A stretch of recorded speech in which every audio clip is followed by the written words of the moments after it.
ਗੁਰੂ ਗੋਬਿੰਦ ਸਿੰਘ ਬਿਸਾਲਾ। ਤਰੋ ਤਰਾ ਪਰ ਪੁਨ ਪੁਨ ਸੀਸਾ ਜੀ, ਪੁਨ ਪੁਨ ਸੀਸਾ। ਬੰਦਾਂ ਬਾਰ ਬਾਰ ਜਗਦੀਸਾ। ਏਕ ਓੰਕਾਰਾ ਸਤਿਗੁਰੂ ਤਿਹ ਪ੍ਰਸਾਦ ਸਚ ਹੋਏ। ਵਾਹਿਗੁਰੂ ਜੀ ਕੀ ਫਤਿਹ ਹੈ, ਵਿਘਨ ਵਿਨਾਸ਼ਨ ਸੋਏ। ਜਿਸ ਮਹਿ ਅੰਮ੍ਰਿਤ ਗਿਆਨ ਹੈ, ਮਾਣਕ ਭਗਤ ਬੈਰਾਗ। ਗੁਰੂ ਗ੍ਰੰਥ ਸਾਹਿਬ ਉਦਦ, ਬੰਦਾਂ ਕਰ ਅਨੁਰਾਗ। ਗੁਰੂ ਗ੍ਰੰਥ ਸਾਹਿਬ ਉਦਦ, ਬੰਦਾਂ ਕਰ ਅਨੁਰਾਗ। ਸਤਨਾਮ ਸ੍ਰੀ ਵਾਹਿਗੁਰੂ ਸਾਹਿਬ ਜੀਓ।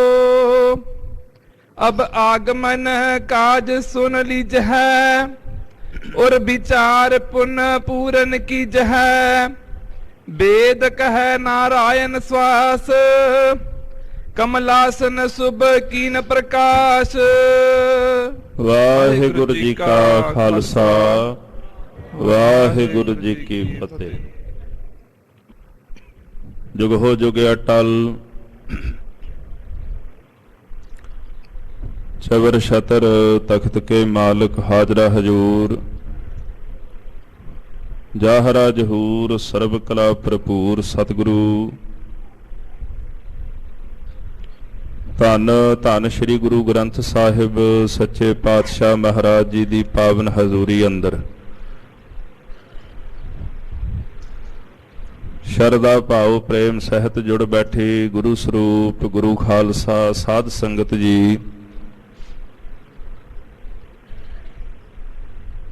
आप जी बड़ भागी हो, गुरु अर्जन प्रतख हर शहीदां दे सरताज। धन गुरु अर्जन देव जी महाराज सच्चे पातशाह जी दे पावन जीवन दा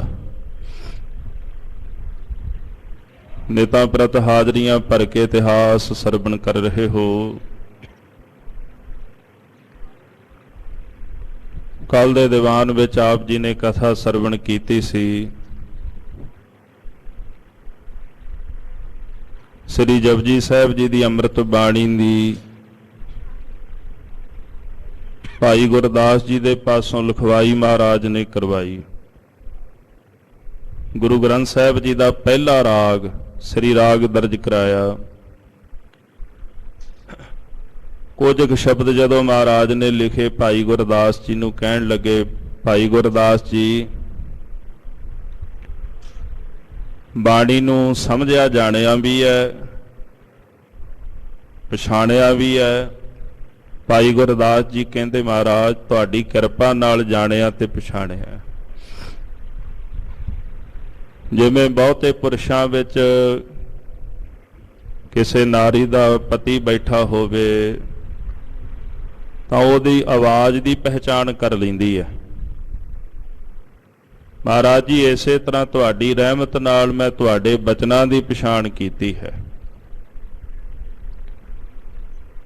इस तरह महाराज गुरु अर्जन देव साहब जी जदों श्री राग लिखवा रहे सन, 15 भगत गरीब नवाज सच्चे पातशाह दे चरणां विच हाज़र होए।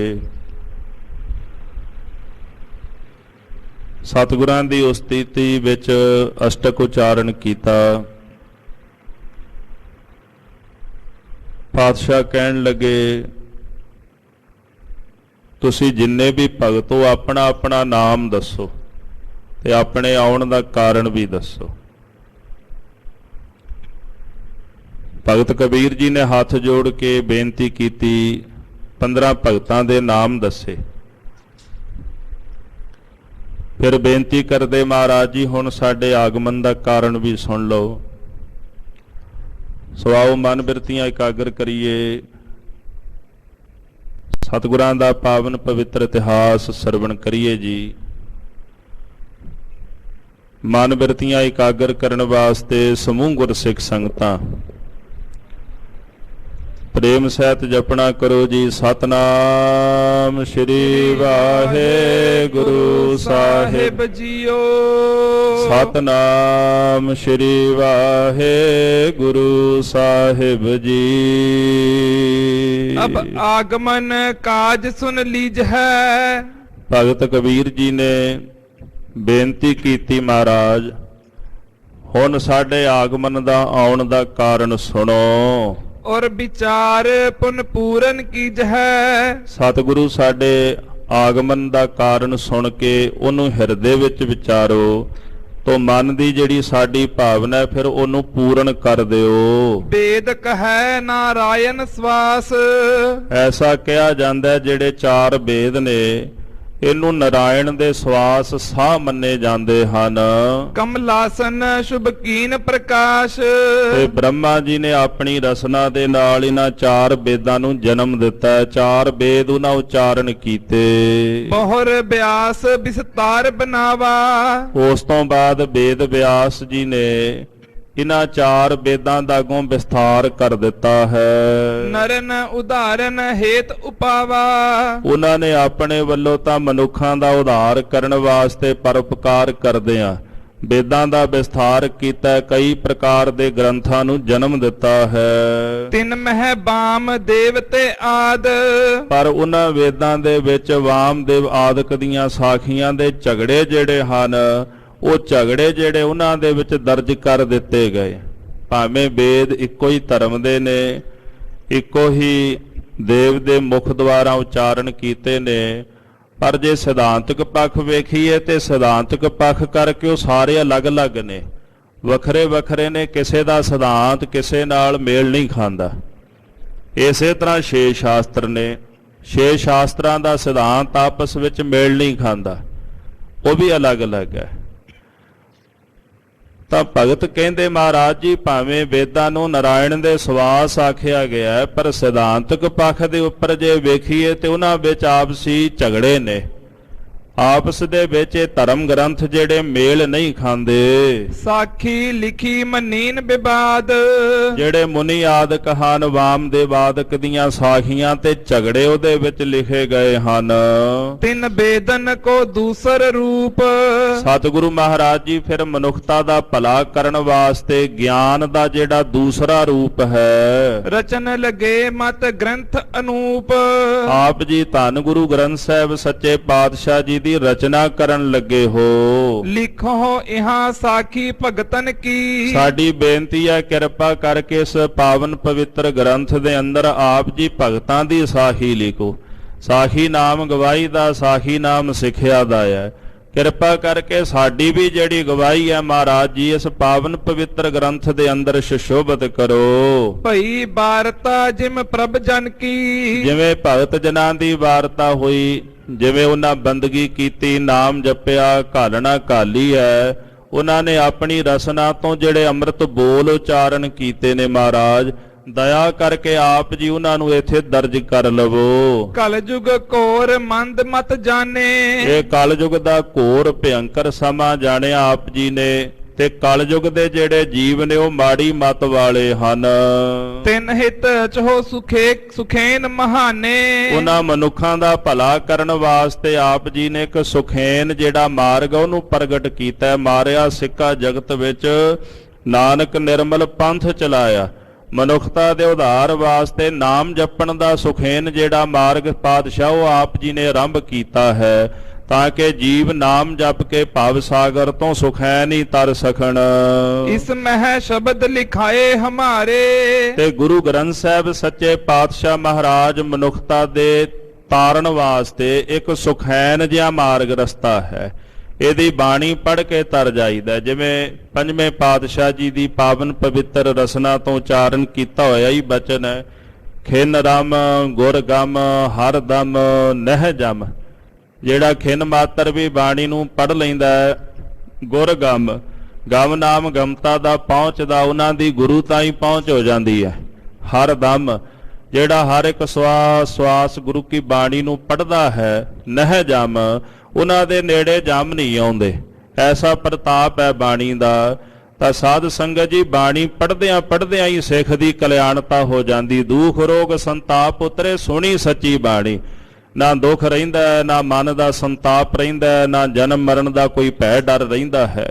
ਐਸੀ ਮਹਾਰਾਜ ਜੀ ਆਪ ਜੀ ਬਾਣੀ ਮਨੁੱਖਤਾ ਦੇ ਭਲੇ ਵਾਸਤੇ ਉਚਾਰਨ ਕਰ ਰਹੇ ਹੋ, ਜਿਹਦੇ ਨਾਲ ਸੁਖੈਨੀ ਜੀਵਾਂ ਦਾ ਭਵ ਸਾਗਰ ਤੋਂ ਪਾਰ ਉਤਾਰਾ ਹੋਵੇਗਾ। ਇਸ ਮੈਂ ਸ਼ਬਦ ਲਿਖਾਏ ਹਮਾਰੇ। ਕਿਰਪਾ ਕਰੋ ਇਸ ਪਾਵਨ ਪਵਿੱਤਰ ਗ੍ਰੰਥ ਦੇ ਅੰਦਰ ਸਾਡੇ ਵੀ ਸ਼ਬਦ ਆਪ ਜੀ ਲਿਖ ਦਿਓ। ਉਪਦੇਸ਼ਨ ਹਿਤ ਦੇਹੋ ਵਿਸਤਾਰੇ। ਉਪਦੇਸ਼ ਦੇਣ ਵਾਸਤੇ ਮਹਾਰਾਜ ਇਹਨਾਂ ਦਾ ਵਿਸਥਾਰ ਜਿਹੜਾ ਆਪਣੇ ਗ੍ਰੰਥ ਵਿੱਚ ਕਰਨਾ ਕਰੋ। ਸ੍ਰੀ ਅਰਜਨ ਸੁਨ ਭਗਤਨ ਬਿਨਤੀ। ਭਗਤ ਜਨਾਂ ਦੀ ਬੇਨਤੀ ਸੁਣ ਕੇ ਧੰਨ ਗੁਰੂ ਅਰਜਨ ਦੇਵ ਸਾਹਿਬ ਸੱਚੇ ਪਾਤਸ਼ਾਹ ਜੀ ਹੇਤ ਲਿਖਾਵਨ ਕੀਨਸ ਗਿਣਤੀ। ਪਾਤਸ਼ਾਹ ਨੇ ਭਗਤਾਂ ਦੀ ਬਾਣੀ ਗੁਰੂ ਗ੍ਰੰਥ ਸਾਹਿਬ ਜੀ ਅੰਦਰ ਲਿਖਾਵਣ ਵਾਸਤੇ ਵਿਚਾਰ ਕੀਤੀ ਹੈ। ਸਭ ਹਿਨ ਸੋ ਸ੍ਰੀ ਗੁਰੂ ਫਰਮਾਇਓ। ਜਿੰਨੇ ਵੀ ਭਗਤ ਜਨ ਸਨ ਉਹਨਾਂ ਨੂੰ ਪਾਤਸ਼ਾਹ ਨੇ ਇਹ ਬਚਨ ਉਚਾਰਨ ਕਰਕੇ ਪ੍ਰਥਮ ਜੋ ਤੁਮਨੇ ਕਛੂ ਬਣਾਇਓ। ਸਤਿਗੁਰਾਂ ਨੇ ਆਗਿਆ ਦਿੱਤੀ ਹੈ ਕਿ ਪਹਿਲਾਂ ਤੁਸੀਂ ਜਿੰਨੇ ਵੀ ਸ਼ਬਦ ਉਚਾਰੇ ਨੇ ਜਾਂ ਜੋ ਕੁਝ ਵੀ ਤੁਸੀਂ ਬਣਾਇਆ ਹੈ, ਸੋਨ ਚੜਾਵਹਿ ਗ੍ਰੰਥ ਮਝਾਰੀ। ਅਸੀਂ ਉਹ ਕੁਝ ਆਪਣੇ ਪਾਵਨ ਪਵਿੱਤਰ ਗ੍ਰੰਥ ਦੇ ਅੰਦਰ ਦਰਜ ਨਹੀਂ ਕਰਾਂਗੇ। ਰਚੋ ਅਬਹਿ ਇਸਕੇ ਅਨੁਸਾਰੀ। ਹੁਣ ਤੁਸੀਂ ਗੁਰੂ ਗ੍ਰੰਥ ਸਾਹਿਬ ਜੀ ਦੇ ਸਿਧਾਂਤ ਦੇ ਅਨੁਸਾਰ ਜਿਹੜੀ ਆ ਉਹ ਬਾਣੀ ਉਚਾਰਨ ਕਰੋ। ਇਹ ਵੀ ਕੋਈ ਅਚਰਜ ਬਾਤ ਨਹੀਂ। ਜਿਹੜੇ ਭਗਤ ਜਨ ਉਹਨਾਂ ਦਾ ਆਵਾਹਨ ਜਿਹੜਾ ਸੂਖਮ ਰੂਪ ਦੇ ਵਿੱਚ ਮਹਾਰਾਜ ਨੇ ਕੀਤਾ, ਔਰ ਉਹਨਾਂ ਭਗਤ ਜਨਾਂ ਨੇ ਸੂਖਮ ਰੂਪ ਦੇ ਵਿੱਚ ਆ ਕਰਕੇ ਸਤਿਗੁਰਾਂ ਦੀ ਸਾਰੀ ਜਿਹੜੀ ਬਾਣੀ ਹੈ ਆਪਣੀ ਰਸਨਾ ਨਾਲ ਉਚਾਰਨ ਕਰਕੇ ਗੁਰੂ ਗ੍ਰੰਥ ਸਾਹਿਬ ਮਹਾਰਾਜ ਜੀ ਵਿੱਚ ਦਰਜ ਕਰਾਈ। ਸਾਧ ਸੰਗਤ ਜੀ, ਜਿਤਨੇ ਵੀ ਭਗਤ ਜਨ ਹਨ, ਕਿਉਂਕਿ ਜਿਹੜੀ ਜੀਵ ਕਲਾ ਉਹ ਨਹੀਂ ਕਦੇ ਮਿਟਿਆ ਕਰਦੀ। ਸਰੀਰ ਮਿਟਦੇ ਨੇ, ਜੀਵ ਕਲਾ ਹਮੇਸ਼ਾ ਵਾਸਤੇ ਰਹਿੰਦੀ ਹੈ। ਤਾਂ ਜਿਹੜੇ ਭਗਤ ਜਨ ਉਹ ਤਾਂ ਵੈਸੇ ਵੀ ਮੁਕਤ ਨੇ। ਜਨਮ ਮਰਨ ਦਹੂ ਮੈਂ ਨਾਹੀ ਜਨ ਪਰ ਉਪਕਾਰੀ ਆਏ। ਤਾਂ ਉਹਨਾਂ ਦਾ ਜਿਹੜਾ ਆਗਮਨ ਮਹਾਰਾਜ ਦੇ ਚਰਨਾਂ ਵਿੱਚ ਹੋਇਆ, ਮੰਨੋ ਵੀ ਇਹ ਕਲਾ ਹੀ ਸਾਰੀ ਮਹਾਰਾਜ ਸੱਚੇ ਪਾਤਸ਼ਾਹ ਜੀ ਦੀ ਆਪਣੀ ਸੀ। ਤਾਂ ਸਾਹਿਬ ਨੇ ਆਖਿਆ ਵੀ ਜੋ ਪਹਿਲਾਂ ਬਣਾਇਆ ਉਹ ਤਾਂ ਨਹੀਂ ਦਰਜ ਕਰਾਂਗੇ, ਪਰ ਤੁਸੀਂ ਹੁਣ ਜਿਹੜੀ ਬਾਣੀ ਆਪਣੀ ਰਸਨਾ ਦੁਆਰਾ ਉਚਾਰਨ ਕਰੋਗੇ ਉਹਨੂੰ ਅਸੀਂ ਗੁਰੂ ਗ੍ਰੰਥ ਸਾਹਿਬ ਮਹਾਰਾਜ ਜੀ ਅੰਦਰ ਦਰਜ ਕਰਾਂਗੇ। ਜਥਾ ਕਰਮ ਬਾਣੀ ਸੋ ਬਣਾਓ। ਇਸ ਤਰ੍ਹਾਂ ਤੁਸੀਂ ਕ੍ਰਮਵਾਰ ਆਪਣੀ ਬਾਣੀ ਜਿਹੜੀ ਹੈ ਉਹ ਉਚਾਰਨ ਕਰੋ। ਪ੍ਰਤੱਖ ਵਿੱਚ ਰਾਗ ਲਿਖਾਓ। ਤੇ ਵੱਖਰੀ ਵੱਖਰੀ ਬਾਣੀ ਜਿਹੜੀ ਆ ਉਹ ਵੱਖਰੇ ਵੱਖਰੇ ਰਾਗਾਂ ਦੇ ਵਿੱਚ ਲਿਖਾਣਾ ਕਰੋ। ਸੁਨ ਹਰਖੇ ਸਭ ਭਗਤ ਵਿਸਾਲਾ। ਮਹਾਰਾਜ ਜੀ ਦੇ ਪਾਵਨ ਬਚਨ ਸਰਵਣ ਕਰਕੇ ਭਗਤ ਜਨ ਬੜੇ ਪ੍ਰਸੰਨ ਹੋਏ। ਧੰਨ ਧੰਨ ਉਚਰ ਹੈ ਤਿਸ ਕਾਲਾ। ਉਸ ਵਕਤ ਮਹਾਰਾਜ ਨੂੰ ਧੰਨ ਧੰਨ ਧੰਨ ਕਹਿਣ ਲੱਗੇ ਹਨ। ਲਗੇ ਬਨਾਵਨ ਗਿਰਾ ਨਵੀਨ। ਭਗਤ ਜਨ ਆਪਣੀ ਰਸਨਾ ਤੋਂ ਆਪਣੀ ਬਾਣੀ ਉਚਾਰਨ ਕਰਨ ਲੱਗੇ ਹਨ। ਭਾਵੇਂ ਉਹਨਾਂ ਨੇ ਆਪਣੀ ਪਹਿਲੀ ਬਾਣੀ ਦੁਆਰਾ ਪੁਨਰ ਉਚਾਰਨ ਕੀਤੀ ਆਪਣੀ ਰਸਨਾ ਦੁਆਰਾ, ਜਾਂ ਕਵੀ ਜੀ ਨੇ ਬਚਨ ਲਿਖਿਆ ਵੀ ਨਵੀਨ ਗਿਰਾ, ਉਹਨਾਂ ਨੇ ਨਵੇਂ ਬਚਨ ਜਿਹੜੇ ਆਪਣੀ ਰਸਨਾ ਦੁਆਰਾ ਉਚਾਰਨ ਕੀਤੇ ਹਨ। ਬੈਠ ਸਮੀਪੀ ਗੁਰੂ ਪਰਬੀਨ। ਗੁਰੂ ਅਰਜਨ ਦੇਵ ਮਹਾਰਾਜ ਸੱਚੇ ਪਾਤਸ਼ਾਹ ਜੀ ਦੇ ਕੋਲ ਬਹਿ ਕੇ ਇਸ ਤਰ੍ਹਾਂ ਭਗਤਾਂ ਨੇ ਬਾਣੀ ਉਚਾਰੀ ਹੈ। ਦੋਹਰਾ ਸ੍ਰੀ ਅਰਜਨ ਅਰਜਨ ਸੁਨੋ ਅਰਜਨ ਜਸ ਉਪਜਾਏ। ਧੰਨ ਗੁਰੂ ਅਰਜਨ ਦੇਵ ਜੀ ਮਹਾਰਾਜ ਜਿਹੜੇ ਆਪਣੇ ਪਿਆਰਿਆਂ ਦੀ ਅਰਜਨ ਕਹੀਏ ਅਰਦਾਸ ਸੁਣਦੇ ਨੇ। ਜਿਹੜਾ ਭਾਵਨਾ ਸਹਿਤ ਉਹਨਾਂ ਦੇ ਚਰਨਾਂ ਵਿੱਚ ਅਰਜ ਗੁਜ਼ਾਰਦਾ ਉਹਨਾਂ ਦੀ ਅਰਦਾਸ ਮਹਾਰਾਜ ਜੀ ਜ਼ਰੂਰ ਸੁਣਦੇ ਨੇ। ਜਦੋਂ ਸਾਡੀ ਭਾਵਨਾ ਬਣ ਜਾਂਦੀ ਹੈ ਉਦੋਂ ਪਰਮੇਸ਼ਰ ਵੀ ਫਿਰ ਸਾਡੀ ਭਾਵਨਾ ਨੂੰ ਫਲ ਲਾਣ ਦੇ ਲਈ ਮਜਬੂਰ ਹੋ ਜਾਂਦਾ ਹੈ। ਭਗਤ ਧੰਨਾ ਜੀ ਦੀ ਭਾਵਨਾ ਸੀ, ਉਹਨੂੰ ਫਲ ਲਾਣ ਲਈ ਪਰਮੇਸ਼ਰ ਮਜਬੂਰ ਹੋ ਗਿਆ। ਭਾਵਨਾ ਸੀ, ਭਾਵਨਾ ਕਰਕੇ ਪ੍ਰਗਟ ਹੋਣਾ ਪਿਆ। ਭਗਤ ਨਾਮਦੇਵ ਜੀ ਦੀ ਭਾਵਨਾ ਸੀ, ਉਹਨਾਂ ਦੇ ਪਿਤਾ ਜੀ ਕਿਤੇ ਕੰਮ ਗਏ, ਆਖਿਆ ਪੁੱਤਰ ਠਾਕੁਰ ਨੂੰ ਭੋਗ ਲਾ ਦੇਈ। ਤਾਂ ਫਿਰ ਕਹਿੰਦੇ ਭਗਤ ਜੀ ਨੇ ਠਾਕੁਰਾਂ ਨੂੰ ਦੁੱਧ ਛਕਾਇਆ, ਜਿਹੜਾ ਦੁੱਧ ਸਾਰੀ ਉਮਰੇ ਉਹਨਾਂ ਦੇ ਪਿਤਾ ਜੀ ਨਹੀਂ ਛਕਾ ਸਕੇ। ਪਹਿਲੇ ਦਿਨ ਇੱਕੋ ਦਿਨ ਵਿੱਚ ਹੀ ਭਗਤ ਨਾਮਦੇਵ ਜੀ ਨੇ ਉਹ ਦੁੱਧ ਪ੍ਰਭੂ ਨੂੰ ਛਕਾ ਦਿੱਤਾ, ਕਿਉਂਕਿ ਭਾਵਨਾ ਦੇ ਸਨਮੁਖ ਪਰਮੇਸ਼ਰ ਵੀ ਮਜਬੂਰ ਹੋ ਜਾਂਦਾ ਹੈ। ਇਹੋ ਜੀ ਪ੍ਰੇਮ ਦੇ ਡੋਰ ਵਿੱਚ ਉਹ ਬੰਨੇ ਜਾਂਦੇ ਨੇ ਕਿ ਭਗਤ ਜਨਾਂ ਦੀ ਭਾਵਨਾ ਉਹਨਾਂ ਨੂੰ ਪੂਰਨ ਕਰਨੀ ਪੈਂਦੀ ਹੈ। ਜਦੋਂ ਅਸੀਂ ਆਪਣੀ ਭਾਵਨਾ ਬਣਾ ਲੈਨੇ ਆ ਤੇ ਮਹਾਰਾਜ ਜੀ ਸਾਡੇ ਪ੍ਰੇਮ ਨਾਲ ਬੱਝੇ ਜਾਂਦੇ ਨੇ ਤੇ ਫਿਰ ਆਪਣੇ ਪਿਆਰਿਆਂ ਦੀਆਂ ਅਰਜ਼ਾਂ ਸੁਣ ਕੇ ਉਹਨਾਂ ਦੀ ਭਾਵਨਾ ਨੂੰ ਪੂਰਨ ਕਰਦੇ ਹਨ।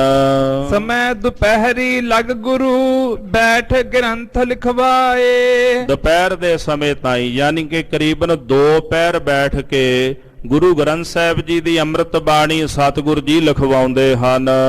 ਚੌਪਈ ਸੁਦਾ ਸਰੋਵਰ ਪੁਨ ਚਲ ਆਵਹਿ। 2 ਪਹਿਰਾਂ ਤੋਂ ਬਾਅਦ ਸਤਿਗੁਰ ਜੀ ਸੱਚਖੰਡ ਸ੍ਰੀ ਹਰਿਮੰਦਰ ਸਾਹਿਬ ਚੱਲ ਕੇ ਆਉਂਦੇ ਹਨ। ਕਰਹਿ ਪ੍ਰਦਛਨ ਸੀਸ ਨਿਵਾਵਹਿ। ਆ ਕੇ ਪ੍ਰੇਮ ਦੇ ਨਾਲ ਵੱਡੀ ਪਰਿਕਰਮਾ ਕਰਦੇ ਨੇ, ਫਿਰ ਸੱਚਖੰਡ ਸ੍ਰੀ ਹਰਿਮੰਦਰ ਸਾਹਿਬ ਜੀ ਜਾ ਕੇ ਨਮਸਕਾਰ ਕਰਦੇ ਹਨ। ਬੈਠਹਿ ਜਬ ਹੈ ਸੰਗਤਾ ਬ੍ਰਿੰਦ। ਜਦੋਂ ਪਾਤਸ਼ਾਹ ਦਰਬਾਰ ਅੰਦਰ ਜਾ ਕੇ ਬਿਰਾਜਮਾਨ ਹੁੰਦੇ ਹਨ, ਦਰਸ ਹੈ ਸਤਿਗੁਰ ਚੰਦ ਮਨਿੰਦ। ਬਹੁਤ ਸਾਰੀਆਂ ਸੰਗਤਾਂ ਆ ਕੇ ਮਹਾਰਾਜ ਦੇ ਦੀਦਾਰ ਕਰਦੀਆਂ ਨੇ। ਜੈਸੇ ਚੰਦਰਮਾ ਚੜ੍ਹਦਾ ਹੈ ਤੇ ਅਨੇਕਾਂ ਹੀ ਚਕੋਰ ਇੱਕ ਟਕ ਧਿਆਨ ਲਾ ਕੇ ਉਹਨੂੰ ਵੇਖਦੇ ਨੇ, ਤੈਸੇ ਗੁਰੂ ਕੇ ਸਿੱਖ ਮਹਾਰਾਜ ਪੰਜਵੇਂ ਪਾਤਸ਼ਾਹ ਜੀ ਦੇ ਦੀਦਾਰ ਕਰਦੇ ਹਨ। ਹਰਿਮੰਦਰ ਮਹਿ ਹੋਏ ਦਰਬਾਰੇ। ਸੱਚਖੰਡ ਸ੍ਰੀ ਹਰਿਮੰਦਰ ਸਾਹਿਬ ਵਿਖੇ ਮਹਾਰਾਜ ਜੀ ਦਾ ਸੁੰਦਰ ਦਰਬਾਰ ਸਜਦਾ ਹੈ। ਥਿਤ ਮਸੰਦ ਅਰਦਾਸ ਉਚਾਰੇ। ਸਤਿਗੁਰਾਂ ਦੇ ਚਰਨਾਂ ਵਿੱਚ ਮਸੰਦ ਆ ਕੇ ਬਿਰਾਜਦੇ ਮੇਵੜੇ ਸਿੱਖ ਅਰਦਾਸਾਂ ਕਰਦੇ ਹਨ।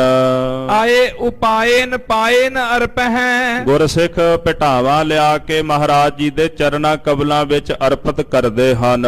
ਸੁਰ ਸਮੁਦਾਏ ਜਾਏ ਜਿਮ ਹਰਪਹਿ। ਸਾਧ ਸੰਗਤ ਜੀ ਜਿਸ ਪ੍ਰਕਾਰ ਸਾਰੇ ਦੇਵਤੇ ਇਕੱਤਰ ਹੋ ਕਰਕੇ ਭਗਵਾਨ ਜੀ ਦੇ ਪਾਸ ਜਾਂਦੇ ਹਨ, ਦਇਆ ਧਾਰ ਦਰਸ਼ਨ ਕੋ ਦੇਤ। ਇਸੇ ਤਰ੍ਹਾਂ ਮਹਾਰਾਜ ਜੀ ਦੇ ਚਰਨਾਂ ਦੇ ਵਿੱਚ ਇਕੱਤਰ ਹੋ ਕੇ ਗੁਰੂ ਕੇ ਸਿੱਖ ਆਉਂਦੇ ਨੇ। ਮਹਾਰਾਜ ਜੀ ਦਇਆ ਧਾਰ ਰਹਿਮਤ ਕਰ ਆਪਣੇ ਪਿਆਰਿਆਂ ਨੂੰ ਆਪਣੇ ਅਮੋਲਕ ਅੰਮ੍ਰਿਤ ਦਰਸ਼ਨ ਬਖਸ਼ਿਸ਼ ਕਰਦੇ ਹਨ। ਸਿੱਖ ਦੇਖਤ ਮਨ ਬਾਂਛਤ ਲੇਤ। ਸਤਿਗੁਰਾਂ ਦੇ ਦੀਦਾਰ ਕਰਕੇ ਸਿੱਖ ਮਨ ਬਾਂਛਤ ਫਲਾਂ ਦੀ ਪ੍ਰਾਪਤੀ ਕਰ ਲੈਂਦੇ ਨੇ। ਕੋਈ ਆਪਣੇ ਬੋਲਾਂ ਰਾਹੀਂ ਆਪਣੀ ਭਾਵਨਾ ਨੂੰ ਪ੍ਰਗਟ ਕਰ ਲੈਂਦਾ ਹੈ, ਕੋਈ ਮਨ ਵਿੱਚ ਹੀ ਰੱਖ ਲੈਂਦਾ ਹੈ, ਮਨ ਕਰਕੇ ਹੀ ਬੇਨਤੀ ਕਰ ਦਿੰਦਾ ਹੈ, ਤੇ ਕੋਈ ਮਨ ਇੱਛਤ ਫਲ ਪ੍ਰਾਪਤ ਕਰਨ ਵਾਸਤੇ ਇਹੀ ਕਹਿੰਦਾ ਮਹਾਰਾਜ ਤੁਸੀਂ ਜਾਣਦੇ ਹੋ, ਮੈਨੂੰ ਕਹਿਣ ਦੀ ਲੋੜ ਨਹੀਂ। ਇਸ ਤਰ੍ਹਾਂ ਗੁਰੂ ਸਾਹਿਬ ਜੀ ਰਹਿਮਤਾਂ ਕਰਕੇ ਸਾਰਿਆਂ ਨੂੰ ਮਨ ਇੱਛਤ ਫਲ ਬਖਸ਼ਦੇ ਹਨ। ਏਕ ਜਾਮਤ ਹੈ ਬੈਠ ਬਿਤਾਵ ਹੈ। ਕਰੀਬਨ 1 ਪਹਿਰ ਦਾ ਸਮਾਂ ਮਹਾਰਾਜ ਜੀ ਸ੍ਰੀ ਹਰਿਮੰਦਰ ਸਾਹਿਬ ਵਿਖੇ ਬਤੀਤ ਕਰਦੇ ਹਨ। ਪੁਨ ਤੰਬੂ ਦਿਸ਼ ਕੋਸ਼ ਚਲ ਆਵ ਹੈ। ਉਸ ਤੋਂ ਬਾਅਦ ਸ੍ਰੀ ਰਾਮਸਰ ਸਾਹਿਬ ਜਿੱਥੇ ਮਹਾਰਾਜ ਜੀ ਦਾ ਤੰਬੂ ਸੁਸ਼ੋਭਤ ਹੈ ਉੱਥੇ ਚੱਲ ਆਉਂਦੇ ਹਨ। ਰਾਤ ਦਿਵਸ ਬੀਤ ਹੈ ਵਿੱਚ ਡੇਰੇ। ਦਿਨ ਤੇ ਰਾਤ ਦਾ ਜਿਹੜਾ ਸਮਾਂ ਮਹਾਰਾਜ ਜੀ ਦਾ ਆਪਣੇ ਡੇਰੇ ਵਿੱਚ ਬਤੀਤ ਹੁੰਦਾ ਹੈ। ਸ਼ਬਦ ਬਣਾਏ ਲਿਖਾਏ ਕਨੇਰੇ। ਅੰਮ੍ਰਿਤ ਬਾਣੀ ਦੇ ਸ਼ਬਦ ਉਚਾਰਨ ਕਰਕੇ ਭਾਈ ਗੁਰਦਾਸ ਜੀ ਦੇ ਪਾਸੋਂ ਲਿਖਵਾਉਂਦੇ ਹਨ।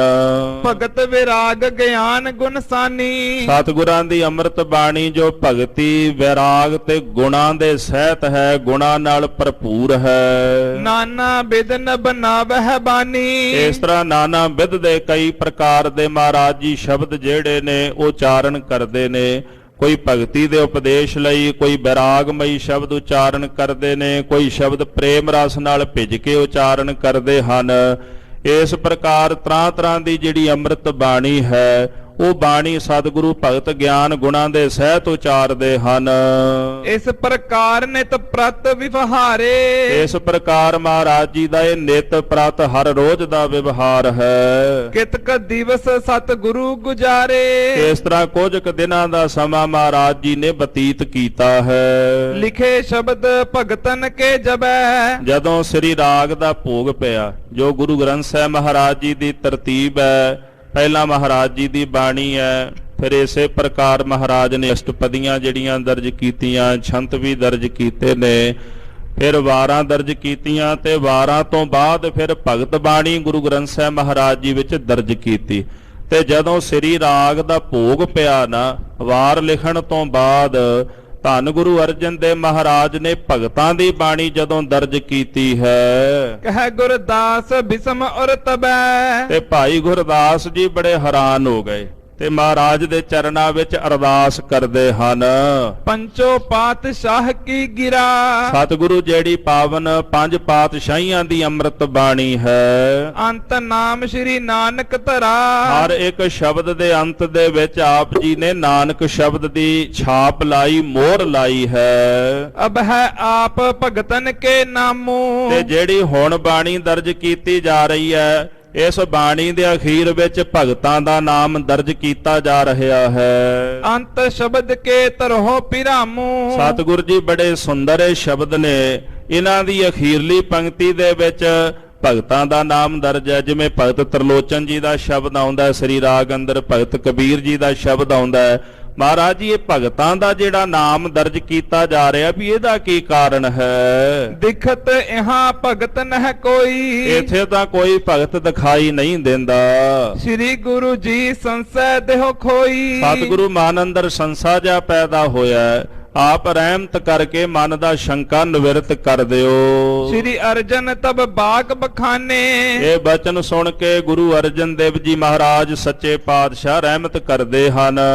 ਜੇ ਚਿਤ ਚਾਹਤ ਇਸ ਕਹੋ ਜਾਣੇ ਸਾਹਿਬ ਕਹਿੰਦੇ ਭਾਈ ਗੁਰਦਾਸ ਜੀ, ਜੇਕਰ ਇਸ ਗੱਲ ਨੂੰ ਤੁਸੀਂ ਚਿੱਤ ਦੇ ਵਿੱਚ ਜਾਣਨਾ ਚਾਹੁੰਦੇ ਹੋ, ਜੋ ਤਵ ਸਮੈ ਆਗਮਨ ਕੇਰੋ ਜਿਹੜਾ ਤੁਹਾਡਾ ਹਰ ਰੋਜ਼ ਦਾ ਸਾਡੇ ਕੋਲ ਆਉਣ ਦਾ ਸਮਾਂ, ਜਦੋਂ ਤੁਸੀਂ ਅੰਮ੍ਰਿਤ ਵੇਲੇ ਸਾਡੇ ਕੋਲ ਚੱਲ ਕੇ ਆਉਂਦੇ ਹੋ, ਪ੍ਰਾਤ ਦੋ ਘਟਕਾ ਆਓ ਅਗੇਰੋ ਤੇ ਕੱਲ ਤੁਸੀਂ ਅੰਮ੍ਰਿਤ ਵੇਲੇ ਨਾ ਕਰੀਬਨ ਇੱਕ ਘੜੀ ਆਪਣੇ ਸਮੇਂ ਤੋਂ ਪਹਿਲਾਂ ਸਾਡੇ ਕੋਲ ਆ ਜਾਣਾ ਹੈ। ਤਬ ਸੰਸੈ ਤਵ ਹੋਏ ਬਿਸ਼ਾਨੀ ਉਦੋਂ ਫਿਰ ਆਪਣੇ ਆਪ ਹੀ ਤੁਹਾਡੇ ਅੰਦਰ ਦਾ ਜਿਹੜਾ ਸੰਸਾ ਹੈ ਨਾ, ਉਹ ਨਿਵਰਤ ਹੋ ਜਾਵੇਗਾ। ਸੁਨ ਗੁਰਦਾਸ ਲਹਿਓ ਸੁਖ ਰਾਸੀ ਇਹ ਬਚਨ ਸੁਣ ਕੇ ਭਾਈ ਗੁਰਦਾਸ ਜੀ ਨੇ ਹਿਰਦੇ ਵਿੱਚ ਸੁਖ ਪ੍ਰਾਪਤ ਕੀਤਾ ਹੈ।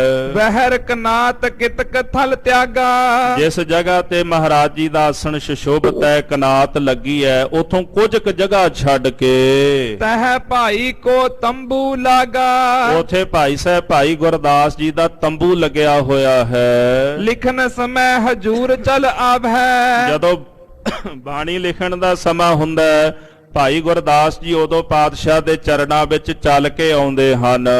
ਨਾਤਰ ਤਿਸ ਮਹਿ ਦਿਵਸ ਬਿਤਾਵੈ ਨਹੀਂ ਤਾਂ ਆਪਣੇ ਤੰਬੂ ਵਿੱਚ ਬਹਿ ਕੇ ਹੀ ਸਮਾਂ ਬਤੀਤ ਕਰਦੇ ਨੇ। ਉਥੇ ਆਪਣੀ ਬਾਣੀ ਜਿਹੜੀ ਆ ਉਹ ਭਾਈ ਗੁਰਦਾਸ ਸਾਹਿਬ ਜੀ ਲਿਖਦੇ ਹਨ।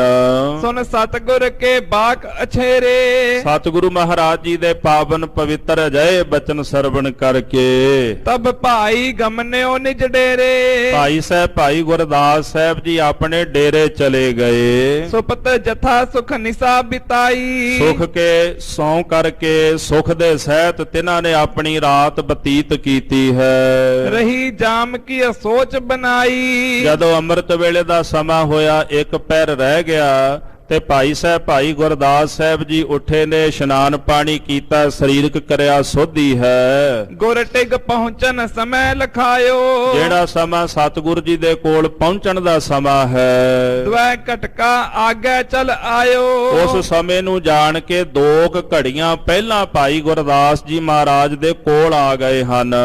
ਤਿਸ ਛਿਨ ਸਤਿਗੁਰ ਕੇ ਚਹੁ ਦਿਸ਼ ਮੈਂ ਉਸ ਵਕਤ ਮਹਾਰਾਜ ਸੱਚੇ ਪਾਤਸ਼ਾਹ ਜੀ ਦੇ 4 ਚੁਫੇਰੇ ਚਰਚਾ ਕਰਤ ਭਗਤ ਪ੍ਰਭ ਰਸ ਮੈਂ 15 ਦੇ 15 ਭਗਤ ਬੜੇ ਰਸ ਦੇ ਵਿੱਚ ਪ੍ਰੇਮ ਵਿੱਚ ਆ ਕੇ ਮਹਾਰਾਜ ਨਾਲ ਚਰਚਾ ਕਰ ਰਹੇ ਹਨ।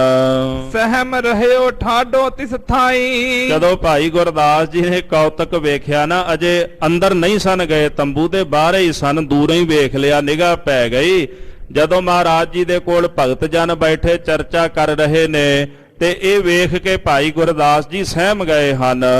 ਜਹ ਦਰ ਹੋ ਤੋ ਆਏ ਬੇ ਜਾਈ ਜਿਸ ਜਗ੍ਹਾ ਤੇ ਆਉਣ ਤੇ ਜਾਣ ਵਾਲਾ ਰਸਤਾ ਹੈ, ਉਠੇ ਭਗਤ ਨਿਚ ਸਦਨ ਸਿਦੇ ਬੈ ਉੱਠ ਕੇ ਉਸ ਰਸਤੇ ਰਾਹੀਂ ਭਗਤ ਜਨ ਆਪਣੇ ਘਰ ਨੂੰ ਚੱਲ ਪਏ। ਤਬ ਗੁਰਦਾਸ ਸਰਬਦਰ ਸਹਿਬੇ ਤੇ ਉਸ ਵਕਤ ਭਾਈ ਗੁਰਦਾਸ ਜੀ ਨੇ ਉਹਨਾਂ ਸਾਰੇ ਭਗਤਾਂ ਦੇ ਦਰਸ਼ਨ ਦੀਦਾਰ ਕੀਤੇ ਹਨ।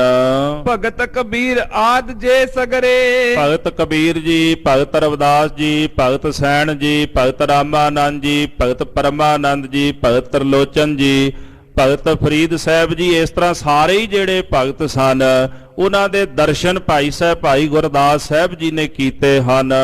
ਦੇਖਤ ਜਾਣੇ ਅਬ ਇਹ ਡਗਰੇ। ਜਦੋਂ ਭਾਈ ਗੁਰਦਾਸ ਜੀ ਨੇ ਵੇਖਿਆ ਵੀ ਇਹ ਸਾਰੇ ਭਗਤ ਇੱਥੋਂ ਛੇਤੀ ਨਾਲ ਜਾ ਰਹੇ ਹਨ ਤਾਏ ਪਰਿਓ ਚਰਨਨ ਸਭ ਹੀ ਕੇ। ਤੇ ਦੌੜ ਕੇ ਭਾਈ ਗੁਰਦਾਸ ਜੀ ਉਹਨਾਂ ਭਗਤਾਂ ਦੇ ਚਰਨੀ ਢਹਿ ਪਏ ਹਨ।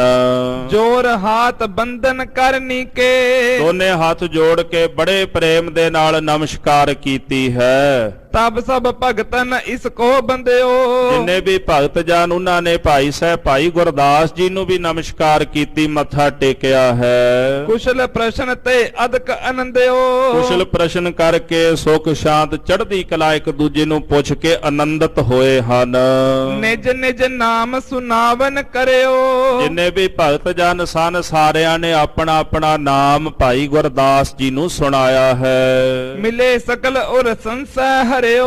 ਜਦੋਂ ਭਾਈ ਗੁਰਦਾਸ ਜੀ 15 ਭਗਤਾਂ ਨੂੰ ਮਿਲੇ ਤੇ ਮਨ ਦਾ ਸਾਰਾ ਸ਼ੰਕਾ ਹੀ ਨਿਵਰਤ ਹੋ ਗਿਆ ਹੈ। ਬੋਹਰ ਆਪਨੇ ਧਾਮ ਸਿਧਾਰੇ। ਉਸ ਤੋਂ ਬਾਅਦ ਭਗਤ ਜਨ ਆਪਣੇ ਘਰਾਂ ਨੂੰ ਵਾਪਸ ਚਲੇ ਗਏ ਹਨ। ਦਰ ਤਰ ਕਰ ਗੁਰਦਾਸ ਵਿਚਾਰੇ। ਤੇ ਅਚਾਨਕ ਭਾਈ ਗੁਰਦਾਸ ਜੀ ਨੂੰ ਖਿਆਲ ਆਇਆ, ਜਿਹਦੇ ਕਰਕੇ ਉਹਨਾਂ ਦੇ ਮਨ ਅੰਦਰ ਨਾ ਡਰ ਭੈ ਪੈਦਾ ਹੋ ਗਿਆ ਤੇ ਵਿਚਾਰ ਕਰਨ ਲੱਗੇ ਹਨ।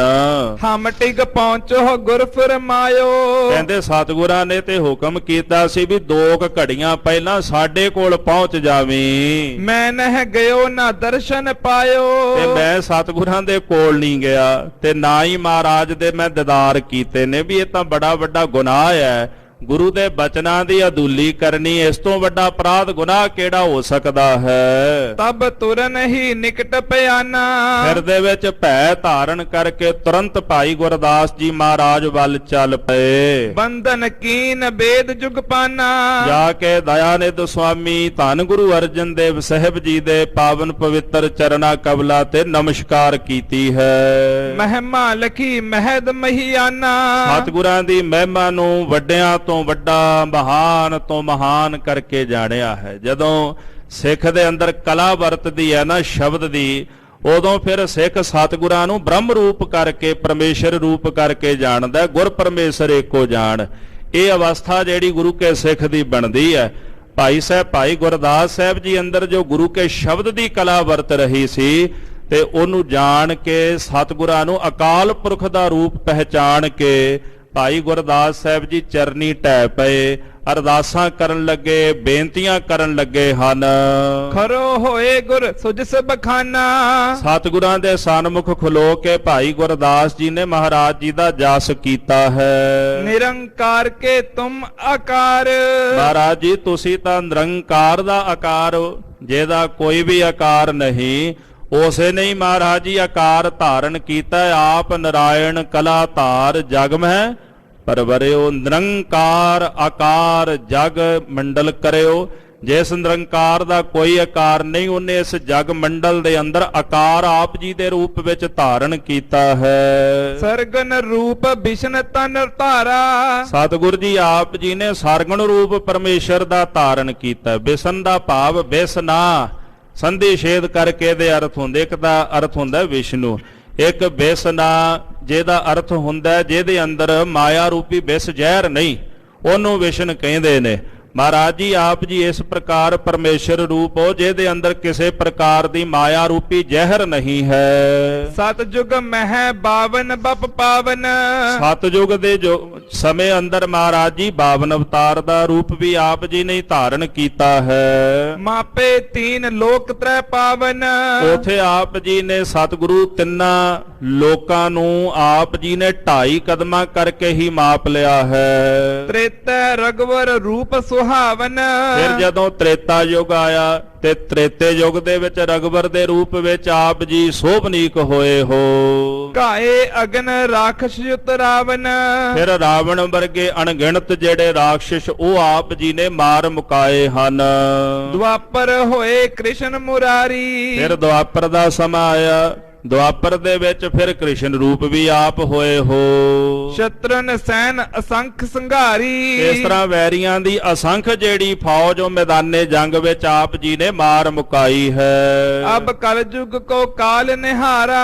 ਪਰ ਸਤਿਗੁਰੂ ਹੁਣ ਕਲਯੁਗ ਦਾ ਘੋਰ ਸਮਾਂ ਆ ਗਿਆ ਹੈ, ਭਿਅੰਕਰ ਸਮਾਂ ਆ ਗਿਆ ਹੈ। ਗੁਰੂ ਰੂਪ ਆਪਨ ਕੋ ਧਾਰਾ। ਤੇ ਹੁਣ ਪਰਮੇਸ਼ਰ ਜੀ ਉਹ ਆਪ ਜੀ ਨੇ ਗੁਰੂ ਰੂਪ ਧਾਰ ਲਿਆ ਹੈ।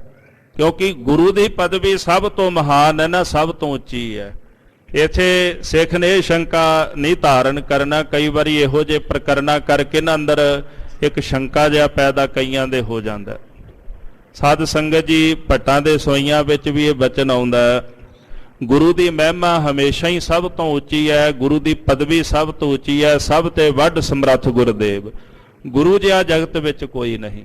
ਸਤਿਜੁਗ ਤੈ ਮਾਣਿਓ, ਛਲਿਓ ਬਾਵਲ ਬਾਵਨ ਭਾਇਓ, ਤ੍ਰੇਤੈ ਤੈ ਮਾਣਿਓ, ਰਾਮ ਰਗਵੰਸ ਕਹਾਇਓ, ਦੁਆਪਰ ਕ੍ਰਿਸ਼ਨ ਮੁਰਾਰ ਕੰਸ ਕਰਤਾਰਥ ਕੀਓ, ਉਗਰ ਸੈਨ ਕੋ ਰਾਜ ਅਭੈ ਭਗਤ ਹੈ ਜਨ ਦੀਓ, ਕਲਯੁਗ ਪ੍ਰਮਾਣ ਨਾਨਕ ਗੁਰ ਅੰਗਦ ਅਮਰ ਕਹਾਇਓ, ਸ੍ਰੀ ਗੁਰ ਰਾਜ ਅਬ ਚਲ ਅਟਲ ਆਦ ਪੁਰਖ ਫਰਮਾਇਓ।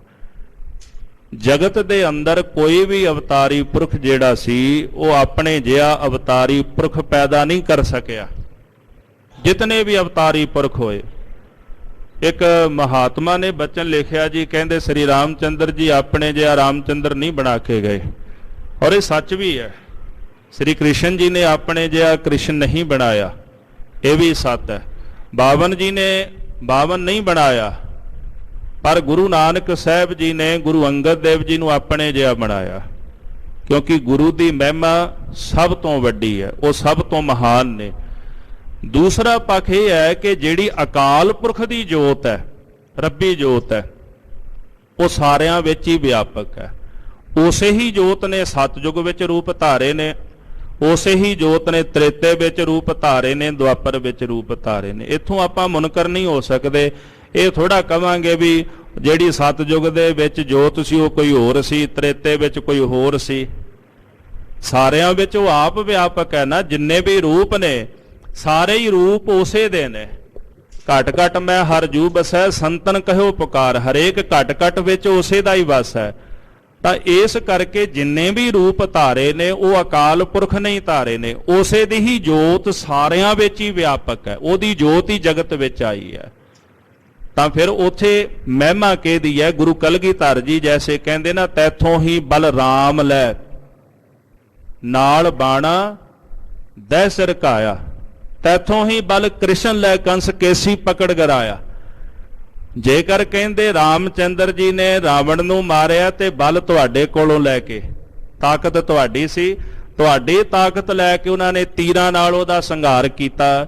ਤੇ ਜੇ ਕ੍ਰਿਸ਼ਨ ਜੀ ਨੇ ਕੰਸ ਨੂੰ ਮਾਰਿਆ ਤੇ ਉਹਨਾਂ ਨੇ ਵੀ ਤੁਹਾਡੇ ਕੋਲੋਂ ਹੀ ਬਲ ਲੈ ਕੇ ਮਾਰਿਆ। ਉੱਥੇ ਸੱਤਾ ਤੁਹਾਡੀ ਹੈ, ਚੇਤਨਤਾ ਤੁਹਾਡੀ ਹੈ। ਤਾਂ ਇਹ ਜਿੰਨੇ ਵੀ ਰੂਪ ਨੇ ਇਹਨਾਂ ਵਿੱਚ ਜੋਤ ਅਕਾਲ ਪੁਰਖ ਦੀ ਹੈ। ਇਸ ਕਰਕੇ ਭਾਈ ਗੁਰਦਾਸ ਸਾਹਿਬ ਜੀ ਕਹਿੰਦੇ ਨੇ, ਮਹਾਰਾਜ ਜੀਓ ਅਬ ਕਲਯੁਗ ਕੋ ਕਾਲ ਨਿਹਾਰਾ। ਹੁਣ ਤੁਸੀਂ ਕਲਯੁਗ ਦਾ ਸਮਾਂ ਵੇਖਿਆ ਤੇ ਜਾਣ ਗਏ ਕਿ ਗੁਰੂ ਤੋਂ ਬਿਨਾਂ ਕਿਸੇ ਦੀ ਗਤ ਨਹੀਂ। ਗੁਰ ਬਿਨ ਘੋਰ ਅੰਧਾਰ, ਗੁਰੂ ਬਿਨ ਸਮਝ ਨਾ ਆਵੇ, ਗੁਰ ਬਿਨ ਸੁਰਤ ਨਾ ਸਿੱਧ, ਗੁਰੂ ਬਿਨ ਮੁਕਤ ਨਾ ਪਾਵੇ। ਗੁਰੂ ਤੋਂ ਬਿਨਾਂ ਮੁਕਤੀ ਨਹੀਂ ਹੋ ਸਕਦੀ ਕਿਸੇ ਦੀ। ਇਸ ਵਾਸਤੇ ਫਿਰ ਆਪ ਜੀ ਨੇ ਗੁਰੂ ਰੂਪ ਧਾਰਨ ਕਰ ਲਿਆ ਹੈ। ਹਮ ਨਰ ਮੰਦ ਮਤੀ ਨਹਿ ਜਾਣੈ, ਪਰ ਅਸੀਂ ਤਾਂ ਮਾੜੀ ਮਤ ਵਾਲੇ ਮਨੁੱਖ ਤੁਹਾਡੀ ਮਹਿਮਾ ਨੂੰ ਨਹੀਂ ਜਾਣਦੇ। ਤੁਮਰੀ ਮਹਿਮਾ ਮਹਿਦ ਮਹਾਨੈ, ਸਤਿਗੁਰੂ ਆਪ ਜੀ ਦੀ ਮਹਿਮਾ ਵੱਡੇ ਤੋਂ ਵੱਡੀ, ਮਹਾਨ ਤੋਂ ਮਹਾਨ ਹੈ। ਬਖਸ਼ੋ ਭੂਲ ਦਇਆ ਸਿੰਧ ਮੇਰੀ, ਹੇ ਦਇਆ ਦੇ ਸਿੰਧ, ਦਇਆ ਸਾਗਰ ਮਹਾਰਾਜ, ਕਿਰਪਾ ਕਰਕੇ ਮੇਰੀ ਭੁੱਲ ਆਪ ਜੀ ਬਖਸ਼ ਦਿਓ। ਦਾਸ ਜਾਨ ਰਖ ਲਾਜ ਬਡੇਰੀ, ਮੈਨੂੰ ਆਪਣਾ ਦਾਸ ਜਾਣ ਕੇ ਆਪ ਮੇਰੀ ਲਾਜ ਰੱਖ ਲਵੋ। ਸ੍ਰੀ ਅਰਜਨ ਸੁਨ ਕਹਿ ਤਿਸ ਕਾਲਾ, ਇਹ ਬਚਨ ਸੁਣ ਕੇ ਧੰਨ ਗੁਰੂ ਅਰਜਨ ਦੇ ਮਹਾਰਾਜ ਸੱਚੇ ਪਾਤਸ਼ਾਹ ਜੀ ਬੋਲੇ ਹੋਏ ਪ੍ਰਸੰਨ ਬਿਸਾਲਾ। ਆਪਣੇ ਪਿਆਰੇ ਤੇ ਪ੍ਰਸੰਨ ਹੋ ਕਰਕੇ ਮਹਾਰਾਜ ਜੀ ਬੋਲੇ ਹਨ, ਤੁਝ ਪਰ ਖੁਸ਼ੀ ਸੁਨੋ ਬੜ ਭਾਗੇ। ਇਹ ਵੱਡੇ ਭਾਗਾਂ ਵਾਲੇ ਭਾਈ ਗੁਰਦਾਸ ਜੀ, ਤੇਰੇ ਉੱਪਰ ਸਾਡੀ ਬੜੀ ਬੜੀ ਖੁਸ਼ੀ ਬੜੀ ਰਹਿਮਤ ਹੈ। ਮਨ ਬਾਂਛਤ ਲੀਜਹਿ ਅਬ ਮੰਗੇ। ਹੁਣ ਤੁਸੀਂ ਮਨ ਬਾਂਛਤ ਮੰਗ ਲਓ, ਜੋ ਤੁਹਾਡੇ ਮਨ ਅੰਦਰ ਇੱਛਾ ਉਹ ਸਾਡੇ ਪਾਸੋਂ ਮੰਗ ਲਵੋ। ਤੁਝ ਤੇ ਨਹੀਂ ਅਦੇਵ ਹਮਾਰੇ। ਜਗਤ ਦੇ ਵਿੱਚ ਕੋਈ ਵੀ ਇਹੋ ਜਿਹਾ ਪਦਾਰਥ, ਕੋਈ ਵੀ ਇਹੋ ਜਿਹੀ ਵਸਤੂ ਨਹੀਂ ਜਿਹੜੀ ਅਸੀਂ ਤੈਨੂੰ ਨਾ ਦੇ ਸਕੀਏ। ਜੋ ਮਰਜ਼ੀ ਮੰਗ ਲੈ, ਉਸੇ ਵਸਤੂ ਦੇ ਨਾਲ ਅਸੀਂ ਤੇਰੀ ਝੋਲੀ ਭਰ ਦਿਆਂਗੇ। ਸੇਵਕ ਪ੍ਰੇਮੀ ਹਮਹੁ ਪਿਆਰੇ। ਤੁਸੀਂ ਸਾਡੇ ਸੇਵਕ ਵੀ ਹੋ, ਸਾਡੇ ਪ੍ਰੇਮੀ ਵੀ ਤੇ ਸਾਡੇ ਪਿਆਰੇ ਵੀ ਹੋ। ਤਬ ਕਰ ਜੋਰ ਕਹਿਓ ਗੁਰਦਾਸ। ਹੱਥ ਜੋੜ ਕੇ ਭਾਈ ਗੁਰਦਾਸ ਸਾਹਿਬ ਜੀ ਕਹਿਣ ਲੱਗੇ ਹਨ, ਭਗਤ ਜੋ ਆਵਤ ਹੈ ਤੁਮ ਪਾਸ। ਸਤਿਗੁਰੂ ਮਹਾਰਾਜ ਜੀ ਜਿਹੜੇ ਭਗਤ ਜਨ ਨਿਤਾਂ ਪ੍ਰਤੀ ਆਪ ਜੀ ਦੇ ਪਾਸ ਚੱਲ ਕੇ ਆਉਂਦੇ ਹਨ। ਸ੍ਰੀ ਗੁਰ ਆਪ ਜਥਾ ਤਿਨ ਦਰਸੋ। ਸਤਿਗੁਰੂ ਜਿਵੇਂ ਆਪ ਜੀ ਨੇ ਭਗਤਾਂ ਦੇ ਦੀਦਾਰ ਕਰਦੇ ਹੋ, ਜੈਸੇ ਉਹ ਭਗਤ ਆਪ ਜੀ ਦੇ ਸਨਮੁਖ ਪ੍ਰਤੱਖ ਹੁੰਦੇ ਹਨ। ਚਰਚਾ ਕਰੋ ਸਰੀਰ ਸਪਰਸ਼ੋ। ਆਪ ਜੀ ਉਹਨਾਂ ਨਾਲ ਚਰਚਾ ਵੀ ਕਰਦੇ ਹੋ, ਉਹਨਾਂ ਦੇ ਸਰੀਰ ਨੂੰ ਵੀ ਵੇਖਦੇ ਹੋ, ਤੁਹਾਨੂੰ ਸਪਰਸ਼ ਕਰਕੇ ਵੀ ਜਾਂਦੇ, ਬੰਦਨਾ ਵੀ ਕਰਦੇ ਹਨ। ਤਥਾ ਦਰਸ ਮੈਂ ਤਿਨ ਕੋ ਪਾਉ। ਮੇਰੀ ਵੀ ਇਹ ਭਾਵਨਾ ਹੈ ਕਿ ਉਸੇ ਤਰ੍ਹਾਂ ਮੈਂ ਉਹਨਾਂ ਭਗਤ ਜਨਾਂ ਦੇ ਦਰਸ਼ਨ ਪ੍ਰਾਪਤ ਕਰਾਂ। ਗਿਆਨ ਵਾਕ ਕੋ ਕਹੋ ਕਹਾਉ। ਜੈਸੇ ਆਪ ਜੀ ਉਹਨਾਂ ਨਾਲ ਚਰਚਾ ਕਰਦੇ ਹੋ, ਮੇਰੀ ਵੀ ਭਾਵਨਾ ਹੈ ਉਹਨਾਂ ਭਗਤਾਂ ਨਾਲ ਮੈਂ ਵੀ ਚਰਚਾ ਕਰਾਂ। ਗਿਆਨ ਦੇ ਬਚਨਾਂ ਦੀ ਸਾਂਝ ਉਹਨਾਂ ਭਗਤ ਜਨਾਂ ਦੇ ਨਾਲ ਮੈਂ ਪਾਵਾਂ। ਸੁਨਤ ਤਥਾ ਸੁਤ ਸ੍ਰੀ ਗੁਰ ਕਹਿਓ। ਇਹ ਬਚਨ ਸੁਣ ਕੇ ਮਹਾਰਾਜ ਕਹਿੰਦੇ ਤਥਾਸਤੂ, ਜਿਵੇਂ ਭਾਈ ਗੁਰਦਾਸ ਜੀ ਤੁਸੀਂ ਚਾਹੁੰਦੇ ਹੋ ਇਸੇ ਤਰ੍ਹਾਂ ਹੀ ਹੋਵੇਗਾ। ਸੁਨ ਗੁਰ ਵਾਕ ਆਨੰਦ ਉਰ ਲਹਿਓ। ਇਹ ਬਚਨ ਸੁਣ ਕਰਕੇ ਭਾਈ ਗੁਰਦਾਸ ਜੀ ਨੇ ਹਿਰਦੇ ਵਿੱਚ ਭਾਰੀ ਆਨੰਦ ਦੀ ਪ੍ਰਾਪਤੀ ਕੀਤੀ। ਬੋਹਰ ਲਿਖਾਵਨ ਲਗੇ ਮੁਕੰਦ। ਮੁਕਤੀ ਦੇ ਦਾਤੇ ਸਤਿਗੁਰੂ ਫਿਰ ਅੰਮ੍ਰਿਤ ਬਾਣੀ ਲਿਖਾਣ ਲੱਗੇ ਹਨ। ਪਰੇ ਪ੍ਰੇਮ ਸੋ ਸ਼ਬਦ ਸੋ ਬ੍ਰਿੰਦ। ਜਿਹੜੇ ਸਤਿਗੁਰਾਂ ਦੇ ਸ਼ਬਦ ਪ੍ਰੇਮ ਦੇ ਨਾਲ ਭਰੇ ਹੋਏ, ਭਗਤੀ ਨਾਲ ਭਰੇ ਹੋਏ ਹਨ। ਜਬ ਹੈ ਰਾਗ ਕੋ ਭੋਗ ਸੋ ਆਵੈ। ਜਦੋਂ ਵੀ ਰਾਗ ਦਾ ਭੋਗ ਪੈਂਦਾ ਹੈ, ਰਾਗ ਦੀ ਸੰਪੂਰਨਤਾ ਹੁੰਦੀ ਹੈ, ਤਬ ਹੈ ਭਗਤ ਨਿਜ ਸ਼ਬਦ ਲਿਖਾਵੈ। ਉਦੋਂ ਫਿਰ ਭਗਤ ਜਨ ਆ ਕੇ ਆਪਣੀ ਬਾਣੀ ਜਿਹੜੀ ਆਪਣੇ ਸ਼ਬਦ ਗੁਰਬਾਣੀ ਵਿੱਚ ਲਿਖਾਉਂਦੇ ਹਨ। ਦਾਸ ਸਿੱਖ ਕੋ ਅਪਰ ਨ ਜਾਏ। ਜਿੱਥੇ ਮਹਾਰਾਜ ਜੀ ਬਾਣੀ ਲਿਖਾ ਰਹੇ ਨੇ ਉੱਥੇ ਕੋਈ ਦਾਸ, ਕੋਈ ਸਿੱਖ ਨਹੀਂ ਜਾ ਸਕਦਾ। ਗੁਰ ਗੁਰਦਾਸ ਭਗਤ ਸਮੁਦਾਏ। ਜਾਂ ਤਾਂ ਸਤਿਗੁਰ ਜੀ ਆਪ ਬਿਰਾਜਮਾਨ ਨੇ, ਜਾਂ ਭਾਈ ਗੁਰਦਾਸ ਜੀ ਉੱਥੇ ਬਿਰਾਜਮਾਨ, ਤੇ ਜਾਂ ਫਿਰ ਭਗਤ ਜਨ ਉੱਥੇ ਜਾਂਦੇ ਹਨ। ਜਿਸ ਭਵਜਲ ਮਹਿ ਜੀਵ ਦੁਹੇਲੇ। ਜਿਸ ਭਵਜਲ ਦੇ ਅੰਦਰ ਇਹ ਜੀਵ ਬੜੇ ਦੁਖੀ ਹਨ। ਕਰ ਹੈ ਤਿਨਹੋ ਹਿਤ ਤਰਨ ਸੁਹੇਲੇ। ਇਹਨਾਂ ਜੀਵਾਂ ਦੇ ਭਵ ਸਾਗਰ ਤੋਂ ਤਰਨ ਵਾਸਤੇ, ਇਹਨਾਂ ਦਾ ਭਲਾ ਕਰਨ ਵਾਸਤੇ ਮਹਾਰਾਜ ਜੀ ਸੁਖਦਾਇਕ ਅੰਮ੍ਰਿਤ ਬਾਣੀ ਉਚਾਰਨ ਕਰਦੇ ਹਨ। ਸ੍ਰੀ ਮੁਖ ਤੇ ਜਿਮ ਉਚਰ ਸੁਨਾਵਹਿ। ਸਤਿਗੁਰੂ ਆਪਣੇ ਮੁਖਾਰ ਬਿੰਦ ਵਿੱਚੋਂ ਜਿਵੇਂ ਬਾਣੀ ਉਚਾਰ ਕੇ ਸੁਣਾਉਂਦੇ ਹਨ। ਭਈ ਲਿਖਤ ਬਹੁ ਸਮਝਾਵਹਿ। ਸਾਧ ਸੰਗਤ ਭਾਈ ਗੁਰਦਾਸ ਜੀ ਬਾਣੀ ਲਿਖਦੇ ਜਾਂਦੇ ਨੇ। ਕਵੀ ਜੀ ਕਹਿੰਦੇ ਲਿਖਦੇ ਵੀ ਇਸ ਤਰ੍ਹਾਂ ਮਾਨੋ ਜਿਵੇਂ ਹਵਾ ਚੱਲਦੀ ਹੋਵੇ ਨਾ, ਹਵਾ ਦੀ ਨਿਆਈ ਭਾਈ ਗੁਰਦਾਸ ਜੀ ਬਾਣੀ ਲਿਖਦੇ ਜਾਂਦੇ ਹਨ। ਤੁਰਨ ਲਿਖ ਹੈ ਅਟਕਨ ਹੈ ਪਰੈ। ਜਦੋਂ ਜਿਹੜਾ ਵੀ ਸ਼ਬਦ ਮਹਾਰਾਜ ਲਿਖਾਉਂਦੇ ਨੇ ਤੁਰੰਤ ਹੀ ਲਿਖ ਦਿੰਦੇ, ਅਟਕਦੇ ਨਹੀਂ। ਹੁਣ ਇਹ ਵੀ ਬੜੀ ਵੱਡੀ ਘਾਲਣ ਹੈ ਨਾ, ਗੁਰਬਾਣੀ ਲਿਖਣ ਵਾਲੀ ਜਿਹੜੀ ਹੈ, ਲਗਾ ਮਾਤਰਾ ਲਿਖਣੀਆਂ, ਹਰ ਇੱਕ ਸ਼ਬਦ ਨੂੰ ਸੁਣ ਕੇ ਫਿਰ ਉਹਨੂੰ ਲਿਖਣਾ, ਹਰ ਇੱਕ ਚੀਜ਼ ਦਾ ਧਿਆਨ ਰੱਖਣਾ। ਤਾਂ ਭਾਈ ਸਾਹਿਬ, ਭਾਈ ਗੁਰਦਾਸ ਸਾਹਿਬ ਜੀ ਕਿਤੇ ਅਟਕਦੇ ਹੀ ਨਹੀਂ। ਜਿਉਂ-ਜਿਉਂ ਮਹਾਰਾਜ ਬਾਣੀ ਲਿਖਾਉਂਦੇ ਤਿਉਂ-ਤਿਉਂ ਹਵਾ ਵਾਂਗੂ ਲਿਖੀ ਜਾਂਦੇ ਹਨ। ਥੋੜੇ ਕਾਲ ਕਾਜ ਬਹੁ ਕਰੈ। ਕਵੀ ਜੀ ਕਹਿੰਦੇ ਥੋੜੇ ਜੇ ਸਮੇਂ ਵਿੱਚ ਬਹੁਤਾ ਕਾਰਜ ਕਰ ਜਾਂਦੇ ਹਨ। ਆਸ਼ਾ ਸ਼ਬਦਨ ਕੋ ਜਬ ਜਨ ਹੈ। ਤੇ ਨਾਲ ਦੀ ਨਾਲ ਸ਼ਬਦਾਂ ਦਾ ਜਿਹੜਾ ਸਿਧਾਂਤ ਹੈ ਉਹਨੂੰ ਵੀ ਸਮਝਦੇ ਜਾਂਦੇ ਨੇ। ਜਿਉਂ-ਜਿਉਂ ਬਾਣੀ ਲਿਖਦੇ ਜਾਂਦੇ ਨੇ ਤੇ ਸ਼ਬਦਾਂ ਦੇ ਅਰਥਾਂ ਨੂੰ ਵੀ ਵਿਚਾਰਦੇ ਜਾਂਦੇ ਹਨ। ਨਾਹੇ ਤਾਂ ਗੁਰ ਕੋ ਬੂਝਨ ਠਨ ਹੈ। ਜਿੱਥੇ ਜਾ ਕੇ ਕੋਈ ਸ਼ਬਦ ਸਮਝ ਨਹੀਂ ਆਉਂਦਾ, ਅਰਥ ਦਾ ਨਹੀਂ ਪਤਾ ਲੱਗਦਾ, ਤੇ ਫਿਰ ਬੇਨਤੀ ਕਰਦੇ ਨੇ ਮਹਾਰਾਜ ਦੇ ਚਰਨਾਂ ਵਿੱਚ, ਸਤਿਗੁਰੂ ਕਿਰਪਾ ਕਰੋ ਜੀ, ਇਹ ਸ਼ਬਦ ਦਾ ਅਰਥ ਨਹੀਂ ਪਤਾ ਲੱਗ ਰਿਹਾ, ਤੁਸੀਂ ਇਹਦੇ ਬਾਰੇ ਮੈਨੂੰ ਸਮਝਾ ਦਿਓ। ਤੇ ਸਤਿਗੁਰ ਜੀ ਫਿਰ ਭਾਈ ਗੁਰਦਾਸ ਸਾਹਿਬ ਜੀ ਨੂੰ ਸਮਝਾਉਂਦੇ ਨੇ।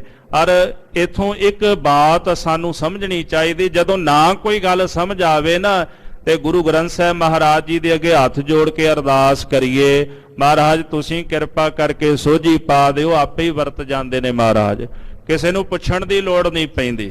ਮਹਾਰਾਜ ਦੇ ਅੱਗੇ ਹੱਥ ਜੋੜੀਏ ਤਾਂ ਸਾਧ ਸੰਗਤ ਮਹਾਂਪੁਰਖ ਇਹ ਵੀ ਕਹਿੰਦੇ ਨੇ ਕਿ ਜਿਹੜਾ ਸ਼ਬਦ ਨਾ ਸਮਝ ਵਿੱਚ ਆਵੇ ਉਹਦਾ ਬਾਰੰਬਾਰ ਅਭਿਆਸ ਕਰਨਾ ਸ਼ੁਰੂ ਕਰ ਦਿਓ। ਉਹ ਸ਼ਬਦ ਪੜ੍ਹਨਾ ਸ਼ੁਰੂ ਕਰ ਦਿਓ। ਜੇ ਕੋਈ ਪੰਕਤੀ ਸਮਝ ਨਹੀਂ ਆਉਂਦੀ ਉਹ ਪੰਕਤੀ ਦਾ ਅਭਿਆਸ ਕਰਨਾ ਸ਼ੁਰੂ ਕਰ ਦਿਓ, ਕਿਉਂਕਿ ਬਾਣੀ ਗੁਰੂ ਹੈ ਨਾ। ਬਾਣੀ ਗੁਰੂ ਹੈ, ਬਾਣੀ ਵਿੱਚ ਬਾਣੀ ਅੰਮ੍ਰਿਤ ਸਾਰੇ। ਜਦੋਂ ਉਹਦਾ ਅਭਿਆਸ ਕਰਨਾ ਸ਼ੁਰੂ ਕਰ ਦਿੰਦੇ ਆ ਫਿਰ ਬਾਣੀ ਦੀ ਕਲਾ ਵਰਤਣੀ ਸ਼ੁਰੂ ਹੋ ਜਾਂਦੀ, ਫਿਰ ਆਪਣੇ ਆਪ ਹੀ ਅੰਦਰ ਸੋਝੀ ਪੈ ਜਾਂਦੀ ਹੈ। ਇਸ ਪ੍ਰਕਾਰ ਜਦੋਂ ਭਾਈ ਗੁਰਦਾਸ ਸਾਹਿਬ ਜੀ ਨੂੰ ਕੋਈ ਗੱਲ ਸਮਝ ਨਹੀਂ ਆਉਂਦੀ ਜਾਂ ਕੋਈ ਔਖੀ ਪੰਕਤੀ ਸਿਧਾਂਤ ਵਾਲੀ ਆ ਜਾਂਦੀ ਹੈ ਤੇ ਮਹਾਰਾਜ ਸੱਚੇ ਪਾਤਸ਼ਾਹ ਦੇ ਪਾਸੋਂ ਪੁੱਛ ਲੈਂਦੇ ਹਨ। ਤਬ ਹੈ ਲਿਖ ਹੈ ਤਤਕਾਲ ਲਿਖਾਰੀ। ਤੇ ਉਸੇ ਵਕਤ ਹੀ ਫਿਰ ਨਾਲ ਦੀ ਨਾਲ ਹੀ ਭਾਈ ਗੁਰਦਾਸ ਜੀ ਫਿਰ ਉਹ ਸ਼ਬਦ ਲਿਖ ਦਿੰਦੇ ਹਨ। ਸ੍ਰੀ ਮੁਖ ਤੇ ਸ਼ੁਭ ਜਥਾ ਉਚਾਰੀ। ਜਿਵੇਂ ਜਿਵੇਂ ਆਪਣੇ ਪਾਵਨ ਪਵਿੱਤਰ ਮੁਖਾਰ ਬਿੰਦ ਤੋਂ ਅੰਮ੍ਰਿਤਮਈ ਬਚਨ ਸਾਹਿਬ ਜੀ ਉਚਾਰਦੇ ਹਨ। ਇੱਕ ਦਿਨ ਭਾਨ ਆਏ ਮਧਿਆਨਾ। ਇੱਕ ਦਿਨ ਸੂਰਜ ਜਿਹੜਾ ਮਧਿਆਨ ਭਾਵ ਅੱਧ ਵਿਚਕਾਰ ਆਇਆ, ਅਰਥਾਤ ਕਿ ਦੁਪਹਿਰਾ ਹੋਇਆ ਹੈ। ਸ੍ਰੀ ਗੁਰ ਗਏ ਸੁਦਾਸਰ ਥਾਨਾ।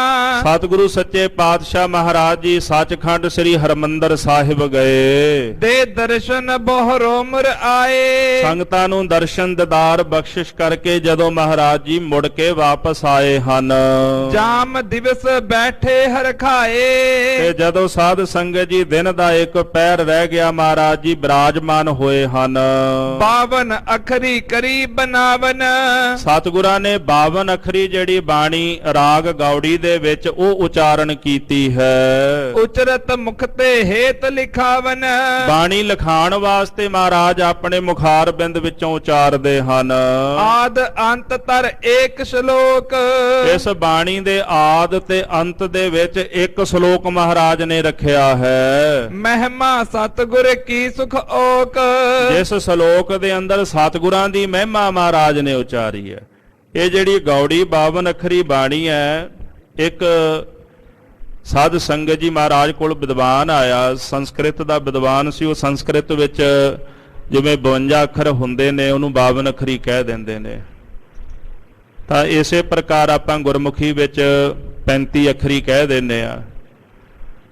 ਤਾਂ 52 ਅੱਖਰਾਂ ਰਾਹੀਂ ਮਹਾਰਾਜ ਨੇ ਉਪਦੇਸ਼ ਬਖਸ਼ਿਆ। ਉਥੇ ਪੰਡਤ ਨੂੰ ਮਹਾਰਾਜ ਜੀ ਸਮਝਾਉਂਦੇ ਨੇ 52 ਅੱਖਰ ਜੋਰੇ ਆਨ ਸਕਿਆ ਨਾ ਅੱਖਰ ਏਕ ਪਛਾਨ। ਇੱਕ ਵੀ ਅੱਖਰ ਨੂੰ ਤੂੰ ਅਜੇ ਤਾਈਂ ਸਮਝ ਨਹੀਂ ਸਕਿਆ। ਪਰ ਇੱਕ ਕਥਾ ਹੋਰ ਵੀ ਨਾਲ ਆਉਂਦੀ ਹੈ ਕਿ ਜਦੋਂ ਸਤਿਗੁਰਾਂ ਨੇ ਤਰਨਤਾਰਨ ਸਾਹਿਬ ਸਰੋਵਰ ਦੀ ਸੇਵਾ ਕਰਵਾਈ, ਮਾਤਾ ਗੰਗਾ ਜੀ ਅੰਮ੍ਰਿਤਸਰ ਸਾਹਿਬ ਤੋਂ ਬਹੁਤ ਸਾਰੀਆਂ ਬੀਬੀਆਂ ਨਾਲ ਚੱਲ ਕੇ ਜਦੋਂ ਤਰਨਤਾਰਨ ਸਾਹਿਬ ਨੂੰ ਆ ਰਹੇ ਸਨ ਤੇ ਕੁਝ ਧਨਾੜ ਬੀਬੀਆਂ ਨਾਲ ਉਹਨਾਂ ਨੇ ਆਖਿਆ, ਮਾਤਾ ਜੀ ਆਪ ਜਗਤ ਪੂਜਨੀਕ ਹੋ ਪਰ ਇੰਨੇ ਸਾਦੇ ਲਿਬਾਸ ਵਿੱਚ ਰਹਿੰਦੇ ਹੋ ਵੀ ਤੁਸੀਂ ਗਹਿਣੇ ਆਦਿਕ ਨਹੀਂ ਪਹਿਨਦੇ। ਮਾਤਾ ਜੀ ਜਦੋਂ ਵਾਪਸ ਆਏ ਇਸ਼ਨਾਨ ਕਰਕੇ ਤੇ ਸਾਹਿਬ ਦੇ ਚਰਨਾਂ ਵਿੱਚ ਬੇਨਤੀ ਕੀਤੀ, ਮਹਾਰਾਜ ਅੱਜ ਜਦੋਂ ਤਰਨਤਾਰਨ ਸਾਹਿਬ ਜਾ ਰਹੇ ਸਾਂ ਤਾਂ ਇਸ ਤਰ੍ਹਾਂ ਉਹਨਾਂ ਬੀਬੀਆਂ ਨੇ ਤਰਕ ਮਾਰੀ ਹੈ ਵੀ ਤੁਸੀਂ ਗਹਿਣੇ ਨਹੀਂ ਪਹਿਨਦੇ, ਇੰਨੇ ਸਾਦੇ ਰਹਿੰਦੇ ਹੋ, ਜਗਤ ਦੇ ਪੂਜਨੀਕ ਹੋ। ਸਤਿਗੁਰੂ ਜੀ ਕਹਿਣ ਲੱਗੇ, ਗੰਗਾ ਜੀ ਗਹਿਣਾ ਦੋ ਤਰ੍ਹਾਂ ਦਾ ਹੁੰਦਾ ਹੈ। ਇੱਕ ਗਹਿਣਾ ਤਾਂ ਉਹ ਹੁੰਦਾ ਜਿਸ ਗਹਿਣੇ ਨੂੰ ਸਰੀਰ ਉੱਪਰ ਪਹਿਨੀਏ ਸਰੀਰ ਦੀ ਸ਼ੋਭਾ ਵੱਧਦੀ ਹੈ, ਪਰ ਖਤਰਾ ਬਣਿਆ ਰਹਿੰਦਾ ਵੀ ਕੋਈ ਲੁੱਟ ਕੇ ਨਾ ਲੈ ਜਾਏ ਜਾਂ ਚੁੱਕ ਕੇ ਨਾ ਲੈ ਜਾਏ। ਲੁੱਟੇ ਜਾਣ ਦਾ ਵੀ ਖਤਰਾ, ਚੋਰੀ ਹੋਣ ਦਾ ਵੀ ਖਤਰਾ। ਫਿਰ ਜਿਤ ਤਨ ਪਾਈਐ ਨਾਨਕਾ ਸੇ ਤਨ ਹੋਵੇ ਛਾਰ। ਜਿਸ ਸਰੀਰ ਤੇ ਪਹਿਨੀ ਦਾ ਅੰਤ ਨੂੰ ਉਹ ਸਰੀਰ ਖਾਕ ਵੀ ਬਣ ਜਾਂਦਾ ਹੈ। ਤੇ ਇੱਕ ਗਹਿਣਾ ਉਹ ਹੈ ਜਿਹਦੇ ਨਾਲ ਦਰਗਾਹ ਵਿੱਚ ਪੱਤ ਰਹਿੰਦੀ ਹੈ। ਤਾਂ ਤੁਸੀਂ ਦੱਸੋ ਵੀ ਫਿਰ ਕਿਹੜਾ ਗਹਿਣਾ ਲੈਣਾ ਹੈ? ਮਾਤਾ ਜੀ ਕਹਿੰਦੇ, ਪਾਤਸ਼ਾਹ ਆਪ ਅੰਤਰਜਾਮੀ ਹੋ, ਮੈਨੂੰ ਤਾਂ ਗਹਿਣਾ ਉਹ ਚਾਹੀਦਾ ਜਿਹਨੂੰ ਪਹਿਨ ਕੇ ਦਰਗਾਹ ਵਿੱਚ ਸ਼ੋਭਾ ਵੱਧ ਜਾਏ ਤੇ ਪੱਤ ਰਹਿ ਜਾਏ। ਫਿਰ ਕਹਿੰਦੇ ਸਤਿਗੁਰਾਂ ਨੇ ਜਿਹੜੀ 52 ਅੱਖਰੀ ਬਾਣੀ ਹੈ ਨਾ, ਇਹ ਮਾਤਾ ਗੰਗਾ ਜੀ ਨੂੰ ਸਮਰਪਿਤ ਕੀਤੀ। ਗੁਰਦੇਵ ਜੀ ਕਹਿੰਦੇ ਇਹ ਜਿਹੜਾ ਸਭ ਤੋਂ ਵੱਡਾ ਗਹਿਣਾ, ਇਹਨੂੰ ਪਹਿਨਿਆ ਕਰੋ।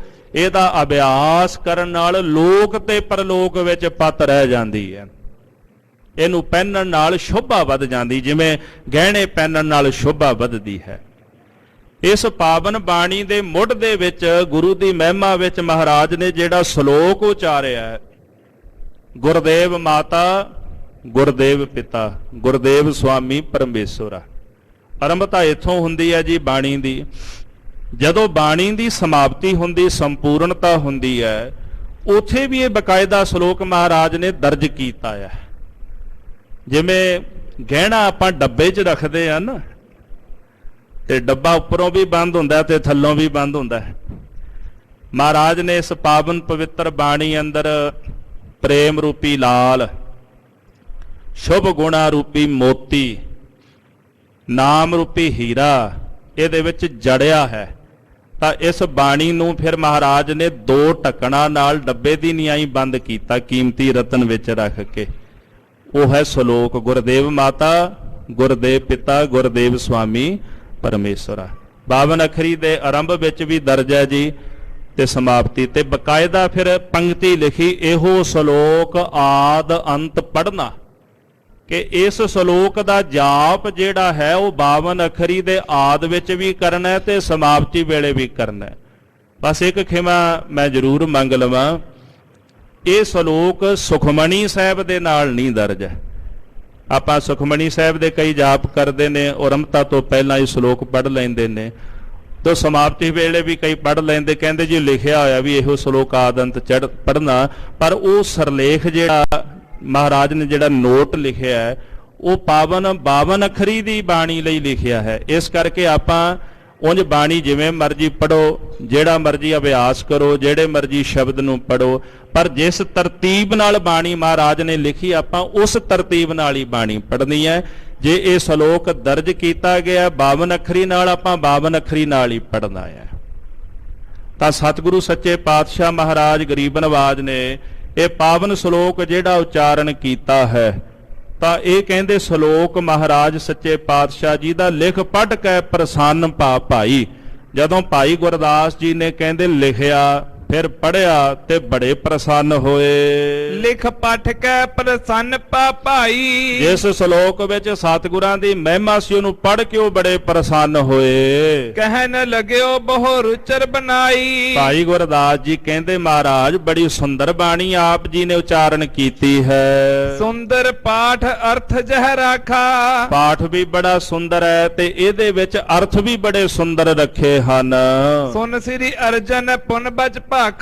ਇਹ ਸੁਣ ਕੇ ਮਹਾਰਾਜ ਗੁਰੂ ਅਰਜਨ ਦੇਵ ਸਾਹਿਬ ਜੀ ਫਿਰ ਕਹਿਣ ਲੱਗੇ, ਸ੍ਰੀ ਪਰਮੇਸ਼ਰ ਕੀਰਤ ਠਾਨੀ। ਸਾਹਿਬ ਕਹਿੰਦੇ ਅਸੀਂ ਉਸ ਅਕਾਲ ਪੁਰਖ ਵਾਹਿਗੁਰੂ ਪਰਮੇਸ਼ਰ ਦੀ ਕੀਰਤੀ ਕੀਤੀ ਹੈ। ਰੁਚਰ ਵਿਭੂਖਨ ਤਿਸ ਗੁਰ ਬਾਣੀ। ਤੇ ਇਹ ਜਿਹੜੀ ਬਾਣੀ ਹੈ ਨਾ ਸੁੰਦਰ ਵਿਭੂਖਣ ਗਹਿਣੇ ਦੇ ਵਾਂਗੂ ਹੈ। ਜੋ ਇਹੋ 52 ਬਰਨੀ ਬਣੀ। ਇਸ 52 ਪਵਿੱਤਰ ਬਾਣੀ ਅੰਦਰ 52 ਅੱਖਰਾਂ ਰਾਹੀਂ ਅਸੀਂ ਉਪਦੇਸ਼ ਵਰਣਨ ਕੀਤਾ ਹੈ। ਸ਼ੁਭਤ ਜਰਾਉ ਹੀਰਨ ਮਨੀ। ਜਿਹੜੇ ਇਹ 52 ਅੱਖਰ ਨੇ ਨਾ, ਇਹ ਇਸ ਤਰ੍ਹਾਂ ਜਾਣ ਲਓ ਵੀ ਕਹਿੰਦੇ ਜੜਾਊ ਜਿਵੇਂ ਹੀਰੇ ਤੇ ਮਣੀਆਂ ਆਦਿਕ ਇਹਦੇ ਵਿੱਚ ਹੋਵਣ। ਜਿਹੜੀ ਇਹ ਬਾਣੀ ਹੈ ਇਹ ਕੀਰਤੀ ਅਕਾਲ ਪੁਰਖ ਦੀ, ਇਹ ਗਹਿਣਾ ਹੈ। ਇਹਦੇ ਅੰਦਰ ਜਿਹੜੇ 52 ਅੱਖਰਾਂ ਦੁਆਰਾ ਉਪਦੇਸ਼ ਦਿੱਤਾ ਗਿਆ ਹੈ ਇਹ ਹੀਰੇ ਤੇ ਮਣੀਆਂ ਦੇ ਵਾਂਗੂ ਹਨ। ਜੇਬ ਜਵਾਹਰ ਜਰਿਓ ਜਰਾਉ। ਇਸੇ ਪ੍ਰਕਾਰ ਇਹਦੇ ਅੰਦਰ ਮਹਾਰਾਜ ਜੀ ਕਹਿੰਦੇ ਅਨੇਕਾਂ ਪ੍ਰਕਾਰਾਂ ਦੇ ਸ਼ੁਭ ਗੁਣਾਂ ਦੇ ਜਵਾਹਰ ਆਦਿਕ ਜੜੇ ਹੋਏ ਹਨ। ਤੇ ਜੇਵਰ ਕੇ ਸਮਛਬ ਪਾਉ। ਜਿਵੇਂ ਸਰੀਰ ਉੱਪਰ ਪਹਿਨਿਆ ਹੋਇਆ ਜੇਵਰ ਸੋਭਾ ਪਾਉਂਦਾ ਹੈ, ਇਸੇ ਪ੍ਰਕਾਰ ਜਿਹੜੇ ਮਨੁੱਖ ਇਸ ਬਾਣੀ ਨੂੰ ਆਪਣੇ ਕੰਠ ਦੇ ਵਿੱਚ ਗਹਿਣਾ ਰੂਪ ਕਰਕੇ ਧਾਰਨ ਕਰ ਲੈਣਗੇ, ਲੋਕ ਤੇ ਪਰਲੋਕ ਵਿੱਚ ਉਹ ਵੀ ਛਵੀ ਪਾਉਣਗੇ, ਸ਼ੋਭਾ ਦੀ ਪ੍ਰਾਪਤੀ ਕਰਨਗੇ। ਪਾਠਕ ਭਗਤ ਮੁਕਤ ਕੀ ਦਾਤਾ।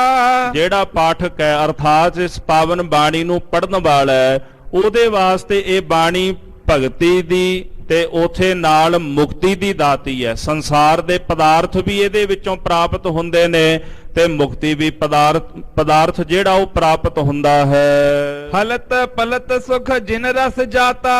ਜਿਨ੍ਹਾਂ ਨੇ ਇਸ ਬਾਣੀ ਦੁਆਰਾ ਨਾਮ ਦਾ ਰਸ ਜਾਣਿਆ, ਉਹਨਾਂ ਨੂੰ ਲੋਕ ਤੇ ਪਰਲੋਕ ਵਿੱਚ ਸੁਖ ਦੀ ਪ੍ਰਾਪਤੀ ਹੋ ਜਾਂਦੀ ਹੈ। ਕਹਿਤ ਸੁਨਤ ਬਚ ਇਸੀ ਪ੍ਰਕਾਰੇ ਇਸ ਪ੍ਰਕਾਰ ਬਚਨ ਕਹਿੰਦਿਆਂ ਸੁਣਦਿਆਂ ਵਿਚਾਰ ਕਰਦਿਆਂ ਭਈ ਜਾਮਨੀ ਤਮ ਕੰਨ ਸਾਰੇ ਰਾਤ ਪੈ ਗਈ, ਚਾਰ ਚੁਫੇਰੇ ਹਨੇਰਾ ਛਾ ਗਿਆ ਹੈ। ਭਾਈ ਗਇਓ ਆਪਣੇ ਡੇਰੇ ਸਤਿਗੁਰਾਂ ਕੋਲੋਂ ਆਗਿਆ ਲੈ ਕੇ ਭਾਈ ਗੁਰਦਾਸ ਜੀ ਆਪਣੇ ਡੇਰੇ ਚਲੇ ਗਏ। ਗੁਰੂ ਵਿਚਾਰਨ ਕੀਨ ਬਡੇਰੇ ਤੇ ਸਤਿਗੁਰੂ ਗੁਰੂ ਅਰਜਨ ਦੇਵ ਜੀ ਮਹਾਰਾਜ ਜਦੋਂ ਇਕਾਂਤ ਵਿੱਚ ਬਿਰਾਜੇ ਤੇ ਮਨ ਅੰਦਰ ਵਿਚਾਰ ਕਰਦੇ ਹਨ। ਜਿਸ ਕੋ ਪਟ ਹੈ ਸਿੱਖ ਕਰ ਨੇਮ ਸਤਿਗੁਰੂ ਜੀ ਵਿਚਾਰਦੇ ਜਿਹਨੂੰ ਸਿੱਖ ਨੇਮ ਕਰਕੇ ਪੜ੍ਹਨਾ ਕੰਠ ਕਰੇ ਨਿਤ ਪ੍ਰਤ ਜੁਤ ਪ੍ਰੇਮ ਤੇ ਜਿਹਨੂੰ ਕਹਿੰਦੇ ਪ੍ਰੇਮ ਦੇ ਸਹਿਤ ਹਰ ਰੋਜ਼ ਬਾਣੀ ਨੂੰ ਕੰਠ ਕਰਕੇ ਉਹਦਾ ਅਭਿਆਸ ਕਰਨ। ਜਿਮ ਗੀਤਾ ਸਭ ਸ਼ਾਸਤਰ ਅਨੁਸਾਰ ਜਿਵੇਂ ਜਿੰਨੇ ਵੀ ਸ਼ਾਸਤਰ ਨੇ ਉਹਨਾਂ ਸਾਰੇ ਸ਼ਾਸਤਰਾਂ ਦਾ ਜਿਹੜਾ ਸਾਰ ਹੈ ਉਹ ਗੀਤਾ ਮੰਨੀ ਜਾਂਦੀ ਹੈ। ਵੇਦ ਸਾਰ ਤਿਮ ਲਿਹ ਨਿਕਾਰ ਇਸੇ ਪ੍ਰਕਾਰ ਕਹਿੰਦੇ ਜਿਹੜਾ ਸਾਰ ਹੈ ਨਾ, ਤਤ ਹੈ, ਸਿਧਾਂਤ ਹੈ, ਜਿਹੜਾ ਗਿਆਨ ਹੈ ਉਹ ਗਿਆਨ ਰੂਪ ਕਹਿੰਦੇ ਕਿ ਇਹੋ ਜੀ ਬਾਣੀ ਹੋਵੇ ਜਿਹਨੂੰ ਸਾਡੇ ਸਿੱਖ ਨਿਤਾਂ ਪ੍ਰਤੀ ਪ੍ਰੇਮ ਨਾਲ ਪੜਿਆ ਕਰਨ। ਜਿਸ ਬਾਣੀ ਨੂੰ ਪੜ੍ਹ ਕੇ ਇਹਨਾਂ ਦੇ 24,000 ਸਵਾਸ ਸਫਲਾ ਹੋ ਜਾਣ। ਨਰਨ ਉਧਾਰਨ ਹਿਤ ਅਸਬਾਨੀ ਮਨੁੱਖਾਂ ਦਾ ਉਧਾਰ ਕਰਨ ਵਾਸਤੇ ਕੋਈ ਇਹੋ ਜੀ ਬਾਣੀ ਅਸੀਂ ਉਚਾਰਨ ਕਰੀਏ। ਚਾਹੇ ਹੈ ਰਚੀ ਮਹਿਦ ਸੁਖਦਾਨੀ ਸੁੱਖਾਂ ਦੇ ਦਾਨੀ ਮਹਾਨ ਬਾਣੀ ਦੀ ਅਸੀਂ ਰਚਨਾ ਕਰੀਏ ਜਿਹਨੂੰ ਪੜ੍ਹ ਕੇ ਸਰਬੱਤ ਜੀਵਾਂ ਦਾ ਉਧਾਰ ਹੋਵੇ। ਪੜ੍ਹਨ ਵਿੱਚ ਵੀ ਸੁਖੈਨ ਹੋਵੇ, ਸਮਝਣ ਵਿੱਚ ਵੀ ਸੁਖੈਨ ਹੋਵੇ, ਕਮਾਣ ਵਿੱਚ ਵੀ। ਔਰ ਇਹੋ ਜੀ ਬਾਣੀ ਜਿਹੜੀ ਬਾਣੀ ਬ੍ਰਹਮ ਗਿਆਨ ਦਾ ਰੂਪ ਹੈ ਸ੍ਰੀ ਸੁਖਮਣੀ ਸਾਹਿਬ ਜੀ ਦੀ, ਉਸ ਪਾਵਨ ਪਵਿੱਤਰ ਬਾਣੀ ਨੂੰ ਉਚਾਰਨ ਬਾਬਤ ਪਾਤਸ਼ਾਹ ਜੀ ਵਿਚਾਰਾਂ ਕਰਦੇ ਹਨ। ਜਾਮ ਜਾਮਨੀ ਜਗ ਹੈ ਜਾਵਤ ਕਵੀ ਜੀ ਕਹਿੰਦੇ ਰਾਤ ਦਾ ਇੱਕ ਪਹਿਰ ਬਤੀਤ ਹੋਇਆ ਤੇ ਸਤਿਗੁਰ ਜੀ ਉਸ ਇੱਕ ਪਹਿਰ ਦੇ ਵਿੱਚ ਜਿੰਨੀ ਦੇਰ ਜਾਗਦੇ ਰਹੇ ਹਨ। ਇਹੀ ਵਿਚਾਰ ਕਰਤ ਰਹਿ ਤਾਵਤ ਸਤਿਗੁਰ ਜੀ ਓਨੀ ਦੇਰ ਇਹੀ ਵਿਚਾਰ ਕਰਦੇ ਰਹੇ ਵੀ ਕੋਈ ਇਹੋ ਜੀ ਬਾਣੀ ਹੋਵੇ ਜਿਸ ਬਾਣੀ ਨੂੰ ਪੜ੍ਹ ਕੇ ਜੀਵਾਂ ਦਾ ਭਵ ਸਾਗਰ ਤੋਂ ਪਾਰ ਉਤਾਰਾ ਹੋ ਜਾਵੇ, ਜਿਹਨੂੰ ਪੜ੍ਹ ਕੇ ਸਰਬ ਸੁੱਖਾਂ ਦੀ ਪ੍ਰਾਪਤੀ ਹੋਵੇ। ਬਹੁਰ ਜਥਾ ਸੁਖ ਸ੍ਰੀ ਗੁਰ ਸੋਏ ਉਸ ਤੋਂ ਬਾਅਦ ਜਦੋਂ ਰਾਤ ਪੈ ਗਈ ਮਹਾਰਾਜ ਜੀ ਆਰਾਮ ਕਰਨ ਲੱਗੇ ਹਨ। ਜਿਨ ਬਹੁ ਦਾਸਨ ਕੇ ਦੁਖ ਖੋਏ ਧੰਨ ਗੁਰੂ ਅਰਜਨ ਦੇਵ ਜੀ ਮਹਾਰਾਜ ਸੱਚੇ ਪਾਤਸ਼ਾਹ ਜਿਨ੍ਹਾਂ ਨੇ ਆਪਣੇ ਸੇਵਕਾਂ ਦੇ ਦੁੱਖ ਨਿਵਰਤ ਕਰ ਦਿੱਤੇ ਹਨ। ਜਾਮ ਨਿਸਾਤੇ ਜਾਗਤ ਸੁਆਮੀ ਜਦੋਂ ਰਾਤ ਦਾ ਇੱਕ ਪਹਿਰ ਰਹਿ ਗਿਆ ਸਤਿਗੁਰ ਜੀ ਜਾਗੇ ਅੰਮ੍ਰਿਤ ਵੇਲੇ ਉੱਠੇ ਹਨ। ਕਰੀ ਸੋਚ ਸਭ ਅੰਤਰ ਜਾਮੀ ਅੰਤਰਜਾਮੀ ਪਾਤਸ਼ਾਹ ਨੇ ਸਰੀਰਕ ਕਿਰਿਆ ਸੋਧੀ, ਇਸ਼ਨਾਨ ਪਾਣੀ ਕੀਤਾ ਹੈ। ਦੰਤ ਧਾਵਨੀ ਕੀਨ ਬਣਾਏ ਇਸ ਤਰ੍ਹਾਂ ਮਹਾਰਾਜ ਨੇ ਦੰਤ ਧਾਵਣੀ ਕੀਤੀ ਅਰਥਾਤ ਦਾਤਣ ਕੀਤੀ ਹੈ। ਪੁਨ ਗਮਨ ਗੁਰ ਸਹਿਜ ਸੁਭਾਏ ਫਿਰ ਸਤਿਗੁਰੂ ਸੱਚੇ ਪਾਤਸ਼ਾਹ ਮਹਾਰਾਜ ਜੀ ਸਹਿਜ ਸੁਭਾਏ ਜਾਣ ਲੱਗੇ ਹਨ। ਤੰਬੂ ਭਾਈ ਕੇ ਤਬ ਆਏ ਚਲਦੇ ਚਲਦੇ ਮਹਾਰਾਜ ਜੀ ਭਾਈ ਗੁਰਦਾਸ ਜੀ ਦੇ ਤੰਬੂ ਦੇ ਕੋਲ ਆ ਗਏ ਹਨ। ਚਲੇ ਤਾਹੇ ਕੋ ਸਾਥ ਰਲਾਏ ਤੇ ਭਾਈ ਗੁਰਦਾਸ ਜੀ ਨੂੰ ਆਪਣੇ ਨਾਲ ਰਲਾ ਕੇ ਉੱਥੋਂ ਪਾਤਸ਼ਾਹ ਗਾਂ ਨੂੰ ਚੱਲ ਪਏ। ਰਾਮ ਸਰੋਵਰ ਤੀਰਥ ਤੀਰ ਜਿਸ ਜਗ੍ਹਾ ਤੇ ਪਾਵਨ ਪਵਿੱਤਰ ਰਾਮਸਰ ਸਾਹਿਬ ਦਾ ਸਰੋਵਰ ਸੁਸ਼ੋਭਿਤ ਹੈ, ਕੀਨ ਇਸ਼ਨਾਨ ਗੁਰੂ ਗੰਭੀਰ ਉੱਥੇ ਜਾ ਕੇ ਮਹਾਰਾਜ ਗੁਰੂ ਅਰਜਨ ਦੇਵ ਸਾਹਿਬ ਜੀ ਨੇ ਇਸ਼ਨਾਨ ਕੀਤਾ ਹੈ। ਪੁਨ ਤਿਹ ਠਾਂ ਗੁਰਦਾਸ ਇਸ਼ਨਾਨਾ ਸਤਿਗੁਰਾਂ ਦੇ ਇਸ਼ਨਾਨ ਕਰਨ ਤੋਂ ਬਾਅਦ ਫਿਰ ਭਾਈ ਸਾਹਿਬ ਭਾਈ ਗੁਰਦਾਸ ਜੀ ਨੇ ਇਸ਼ਨਾਨ ਕੀਤਾ ਹੈ। ਬਸਤਰ ਪਹਿਰ ਕਰ ਥਿਤ ਤਿਸ ਥਾਨਾ ਬਸਤਰ ਪਹਿਨ ਕਰਕੇ ਉਸੇ ਜਗ੍ਹਾ ਦੇ ਉੱਪਰ ਭਾਈ ਗੁਰਦਾਸ ਜੀ ਬੈਠ ਗਏ। ਰਾਮ ਤਾਲ ਕੀ ਕੌਣ ਇਸ਼ਨਾਨ ਰਾਮਸਰ ਸਾਹਿਬ ਦਾ ਸਾਧ ਸੰਗਤ ਜੀ ਜਿਹੜਾ ਇਸਾਨ ਕੋਨ ਹੈ, ਪੂਰਬ ਤੇ ਉੱਤਰਲਾ ਜਿਹੜਾ ਵਿਚਕਾਰਲਾ ਹਿੱਸਾ ਹੁੰਦਾ ਹੈ ਉਹਨੂੰ ਇਸਾਨ ਕੋਨ ਕਹਿੰਦੇ ਨੇ। ਉਸ ਜਗ੍ਹਾ ਤੇ ਮਹਾਰਾਜ ਸੱਚੇ ਪਾਤਸ਼ਾਹ ਜੀ ਬਿਰਾਜੇ ਹਨ। ਇੱਕ ਬਦਰੀ ਸੁਭ ਖਰੀ ਸਥਾਨ ਉਥੇ ਇੱਕ ਬੇਰੀ ਖੜੀ ਹੋਈ ਹੈ। ਕਿਰਪਾ ਸਿੰਧ ਅਵਲੋਕਨ ਕੀਨੇ ਕਿਰਪਾ ਦੇ ਸਾਗਰ ਸਤਿਗੁਰਾਂ ਨੇ ਜਦੋਂ ਉਸ ਬੇਰੀ ਨੂੰ ਵੇਖਿਆ ਹੈ, ਤਿਸ ਧਰ ਕੇ ਧਰ ਤਬ ਆਸੀਨੇ ਉਸ ਬੇਰੀ ਦੇ ਹੇਠਾਂ ਮਹਾਰਾਜ ਸੱਚੇ ਪਾਤਸ਼ਾਹ ਜੀ ਬਿਰਾਜ ਗਏ। ਸਾਹਮਣੇ ਭਾਈ ਗੁਰਦਾਸ ਜੀ ਬਹਿ ਗਏ ਤਾਂ ਸਾਹਿਬ ਕਹਿੰਦੇ ਭਾਈ ਗੁਰਦਾਸ ਜੀ ਕਲਯੁਗ ਦਾ ਸਮਾਂ ਆ ਗਿਆ, ਮਨੁੱਖ ਪਾਪ ਕਰ ਰਹੇ ਨੇ, ਬੁੱਧੀ ਕਰਕੇ ਅਪਵਿੱਤਰ ਹੋ ਰਹੇ ਨੇ। ਕੋਈ ਇਹੋ ਜਿਹੀ ਬਾਣੀ ਉਚਾਰਨ ਕਰੀਏ ਜਿਸ ਬਾਣੀ ਨੂੰ ਪੜ੍ਹ ਕੇ ਜੀਵਾਂ ਦਾ ਪਾਰ ਉਤਾਰਾ ਭਵ ਸਾਗਰ ਤੋਂ ਹੋ ਜਾਵੇ। ਭਾਈ ਗੁਰਦਾਸ ਜੀ ਕਹਿੰਦੇ, ਮਹਾਰਾਜ ਆਪ ਨਿਰੰਕਾਰ ਹੋ, ਤੁਹਾਡੀ ਰਸਨਾ ਤੋਂ ਨਿਕਲਿਆ ਇੱਕ ਇੱਕ ਬਚਨ ਮੁਕਤੀ ਦਾਤਾ ਹੈ। ਸਤਿਗੁਰੂ ਦਇਆ ਦੇ ਘਰ ਦੇ ਵਿੱਚ ਆਏ ਤੇ ਸ੍ਰੀ ਸੁਖਮਣੀ ਸਾਹਿਬ ਜੀ ਦੀ ਮਹਾਰਾਜ ਨੇ ਰਚਨਾ ਕੀਤੀ ਔਰ ਅੰਮ੍ਰਿਤ ਬਾਣੀ ਨੂੰ ਧੰਨ ਗੁਰੂ ਗ੍ਰੰਥ ਸਾਹਿਬ ਵਿੱਚ ਦਰਜ ਕਰਾਇਆ। ਇਹ ਕਥਾ ਆਪ ਜੀ ਕੱਲ ਦੇ ਪ੍ਰਕਰਨਾਂ ਵਿੱਚ ਸਰਵਣ ਕਰੋਗੇ। ਸਮੇਂ ਦੇ ਲਿਹਾਜ਼ ਨਾਲ ਸਮਾਪਤੀ ਹੈ। ਸਤਿਗੁਰੂ ਸਾਹਿਬ ਜੀ ਦੇ ਪਾਵਨ ਪਵਿੱਤਰ ਇਤਿਹਾਸ ਦੀ ਕਥਾ ਕਰਦਿਆਂ ਹੋਈਆਂ ਬੇਅੰਤ ਪ੍ਰਕਾਰ ਦੀਆਂ ਭੁੱਲਾਂ ਦੀ ਖਿਮਾ ਕਰਨੀ ਜੀ। ਸਤਿਗੁਰੂ ਸਭਨਾਂ ਦਾ ਗਾਵਿਆ ਸੁਣਿਆ ਥਾਏ ਪਾਵਨ। ਅੱਜ ਸਤਿਗੁਰੂ ਜੀ ਦੇ ਵੱਡੇ ਫਰਜ਼ੰਦ ਧੰਨ ਧੰਨ ਬਾਬਾ ਜੁਝਾਰ ਸਿੰਘ ਸਾਹਿਬ ਜੀ ਦਾ ਜਨਮ ਦਿਹਾੜਾ ਹੈ। 1747 ਬਿਕਰਮੀ ਨੂੰ ਆਨੰਦਪੁਰ ਸਾਹਿਬ ਦੀ ਧਰਤੀ ਤੇ ਮਾਤਾ ਜੀਤੋ ਜੀ ਦੀ ਕੁੱਖ ਤੋਂ ਧੰਨ ਬਾਬਾ ਜੁਝਾਰ ਸਿੰਘ ਸਾਹਿਬ ਜੀ ਦਾ ਜਨਮ ਹੋਇਆ। ਔਰ ਸਾਧ ਸੰਗਤ ਜੀ ਤੋ 8 ਪੋਹ ਨੂੰ ਉਹਨਾਂ ਦੀ ਚਮਕੌਰ ਸਾਹਿਬ ਦੀ ਧਰਤੀ ਦੇ ਉੱਪਰ ਸ਼ਹਾਦਤ ਹੁੰਦੀ ਹੈ।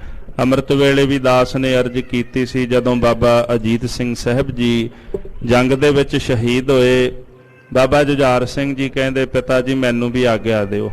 ਭਰਾ ਨੂੰ ਲੜਦਿਆਂ ਸ਼ਹੀਦ ਹੁੰਦਿਆਂ ਵੇਖ ਕੇ ਚਾਉ ਪੈਦਾ ਹੋਇਆ। ਮਹਾਰਾਜ ਜੀ ਕਹਿਣ ਲੱਗੇ, ਪੁੱਤਰ ਲੜਨਾ ਆਉਂਦਾ ਹੈ? ਕਹਿੰਦੇ, ਮਹਾਰਾਜ ਲੜਨਾ ਤਾਂ ਨਹੀਂ ਆਉਂਦਾ, ਮਰਨਾ ਤੇ ਆਉਂਦਾ ਹੀ ਹੈ ਨਾ। ਸੀਸ ਜਿਹੜਾ ਉਹ ਸਿਰ ਤਲੀ ਤੇ ਧਰਨਾ ਤਾਂ ਆਉਂਦਾ ਹੀ ਹੈ ਨਾ। ਮਹਾਰਾਜ ਜੀ ਕਹਿੰਦੇ, ਪੁੱਤਰ ਜਿਹੜਾ ਸ਼ਹੀਦ ਹੋਣ ਵਾਸਤੇ ਜਾਵੇ ਉਹਨੂੰ ਮੈਂ ਕਿਵੇਂ ਰੋਕ ਸਕਦਾ ਆ? ਜਾ ਫਿਰ ਮੈਦਾਨੇ ਜੰਗ ਵਿੱਚ ਜੂਝ। ਇਹੋ ਜਿਹਾ ਜੰਗ ਕੀਤਾ ਬਾਬਾ ਜੁਝਾਰ ਸਿੰਘ ਸਾਹਿਬ ਜੀ ਨੇ ਚਮਕੌਰ ਸਾਹਿਬ ਦੀ ਧਰਤੀ ਤੇ। ਵੈਰੀ ਵੀ ਵੇਖ ਕੇ ਆਸ਼ਸ਼ ਕਰ ਉੱਠੇ। ਇਹ ਪੰਥ ਦਾ, ਖਾਲਸੇ ਦਾ ਉਹ ਕਿਰਦਾਰ ਹੈ ਜਿਸ ਕਿਰਦਾਰ ਦਾ ਵੈਰੀ ਵੀ ਕਾਇਲ ਹੋ ਗਿਆ। ਬਾਬਾ ਜੁਝਾਰ ਸਿੰਘ ਜੀ ਦਾ ਜੰਗ ਵੇਖ ਕੇ ਵੈਰੀ ਵੀ ਹੈਰਾਨ ਹੋ ਗਏ। ਉਹਨਾਂ ਦੇ ਪਾਵਨ ਪਵਿੱਤਰ ਜਨਮ ਦਿਹਾੜੇ ਦੀਆਂ ਆਪ ਜੀ ਨੂੰ ਲੱਖ ਲੱਖ ਵਧਾਈਆਂ ਹੋਵਣ। ਸੋ ਨਗਰ ਕੀਰਤਨ ਜਿਹੜਾ ਗੁਰੂ ਤੇਗ ਬਹਾਦਰ ਸਾਹਿਬ ਸੱਚੇ ਪਾਤਸ਼ਾਹ ਜੀ ਦੇ ਪਾਵਨ ਪਵਿੱਤਰ ਪ੍ਰਕਾਸ਼ ਪੁਰਬ ਦੀ ਖੁਸ਼ੀ ਵਿੱਚ ਕੱਲ ਗੁਰਦੁਆਰਾ ਸ੍ਰੀ ਦੁਖ ਨਿਵਾਰਨ ਸਾਹਿਬ ਤੋਂ 11 ਵਜੇ ਆਰੰਭ ਹੋਵੇਗਾ ਤੇ ਗੁਰਦੁਆਰਾ ਸ੍ਰੀ ਮੋਤੀ ਬਾਗ ਸਾਹਿਬ ਵਿਖੇ ਜਾ ਕਰਕੇ ਸਮਾਪਤੀ ਹੋਵੇਗੀ। ਸਾਰੀਆਂ ਸੰਗਤਾਂ ਨੂੰ ਬੇਨਤੀ, ਆਪ ਜੀ ਨੇ ਹਾਜ਼ਰੀਆਂ ਭਰ ਕੇ ਸਤਿਗੁਰਾਂ ਦੀਆਂ ਖੁਸ਼ੀਆਂ ਪ੍ਰਾਪਤ ਕਰਨੀਆਂ। ਵਿਸਰ ਨਾਹੀਂ ਦਾਤਾਰ, ਵਿਸਰ ਨਾਹੀਂ ਦਾਤਾਰ, ਨਾਹੀਂ ਸਰਨਾ ਆਪਣਾ ਨਾਮ ਦੇਹੋ, ਆਪਣਾ ਨਾਮ ਦੇਹੋ, ਆਪਣਾ ਨਾਮ ਦੇਹੋ, ਆਪਣਾ ਨਾਮ ਦੇਹੋ। ਗੁਣ ਗਾਵਾਂ ਦਿਨ ਰਾਤ, ਗੁਣ ਗਾਵਾਂ ਦਿਨ ਰਾਤ, ਗੁਣ ਗਾਵਾਂ ਦਿਨ ਰਾਤ, ਗੁਣ ਗਾਵਾਂ ਦਿਨ ਰਾਤ। ਨਾਨਕ ਚਾਉਏ ਹੋ, ਨਾਨਕ ਚਾਉਏ ਹੋ, ਨਾਨਕ ਚਾਉਏ ਹੋ, ਨਾਨਕ ਚਾਉਏ ਹੋ। ਵਾਹਿਗੁਰੂ ਵਾਹਿਗੁਰੂ ਵਾਹਿਗੁਰੂ, ਵਾਹਿਗੁਰੂ ਵਾਹਿਗੁਰੂ ਵਾਹਿਗੁਰੂ, ਵਾਹਿਗੁਰੂ ਵਾਹਿਗੁਰੂ ਵਾਹਿਗੁਰੂ, ਵਾਹਿਗੁਰੂ ਵਾਹਿਗੁਰੂ ਵਾਹਿਗੁਰੂ। ਹੇ ਅਚੁੱਤ ਹੈ ਪਾਰ ਬ੍ਰਹਮ ਅਬਨਾਸੀ ਅਗਨਾ, ਹੇ ਪੂਰਨ ਹੈ ਸਰਬ ਮੈਂ ਪੰਜਨ ਗੁਣ, ਹੇ ਸੰਗੀ ਹੈ ਨਿਰੰਕਾਰ, हे गोबिंद हे गुण निधान जाकै सदा बवे, हे अपरंपर हर हरे, हे संता कै सदा संग, हे ठाकुर हूँ दासरो मैं निर्गुण गुण नहीं को, नानक दीजै नाम दान राखो ही, ਆਏ ਪ੍ਰਭ ਸਰਣਾਗਤੀ ਕਿਰਪਾ ਨਿਧ ਦਇਆ ਏਕ ਅਖਰ ਹਰ ਮਨ ਬਸਤ ਨਾਨਕ ਹੋਤ ਨਿਹਾਲ ਵਾਹਿਗੁਰੂ ਨਾਮ ਜਹਾਜ ਹੈ ਚੜੇ ਸੋ ਉਤਰੇ ਪਾਰ ਜੋ ਸ਼ਰਧਾ ਕਰ ਸੇਵੰਦੇ ਗੁਰ ਪਾਰ ਉਤਾਰਨ ਹਾਰ ਵਾਹਿਗੁਰੂ ਨਾਮ ਜਹਾਜ ਹੈ ਚੜੇ ਸੋ ਉਤਰੇ ਪਾਰ ਜੋ ਸ਼ਰਧਾ ਕਰ ਸੇਵੰਦੇ ਗੁਰ ਪਾਰ ਉਤਾਰਨ ਹਾਰ ਵਾਹਿਗੁਰੂ ਜੀ ਕਾ ਖਾਲਸਾ ਵਾਹਿਗੁਰੂ ਜੀ ਕੀ ਫਤਿਹ।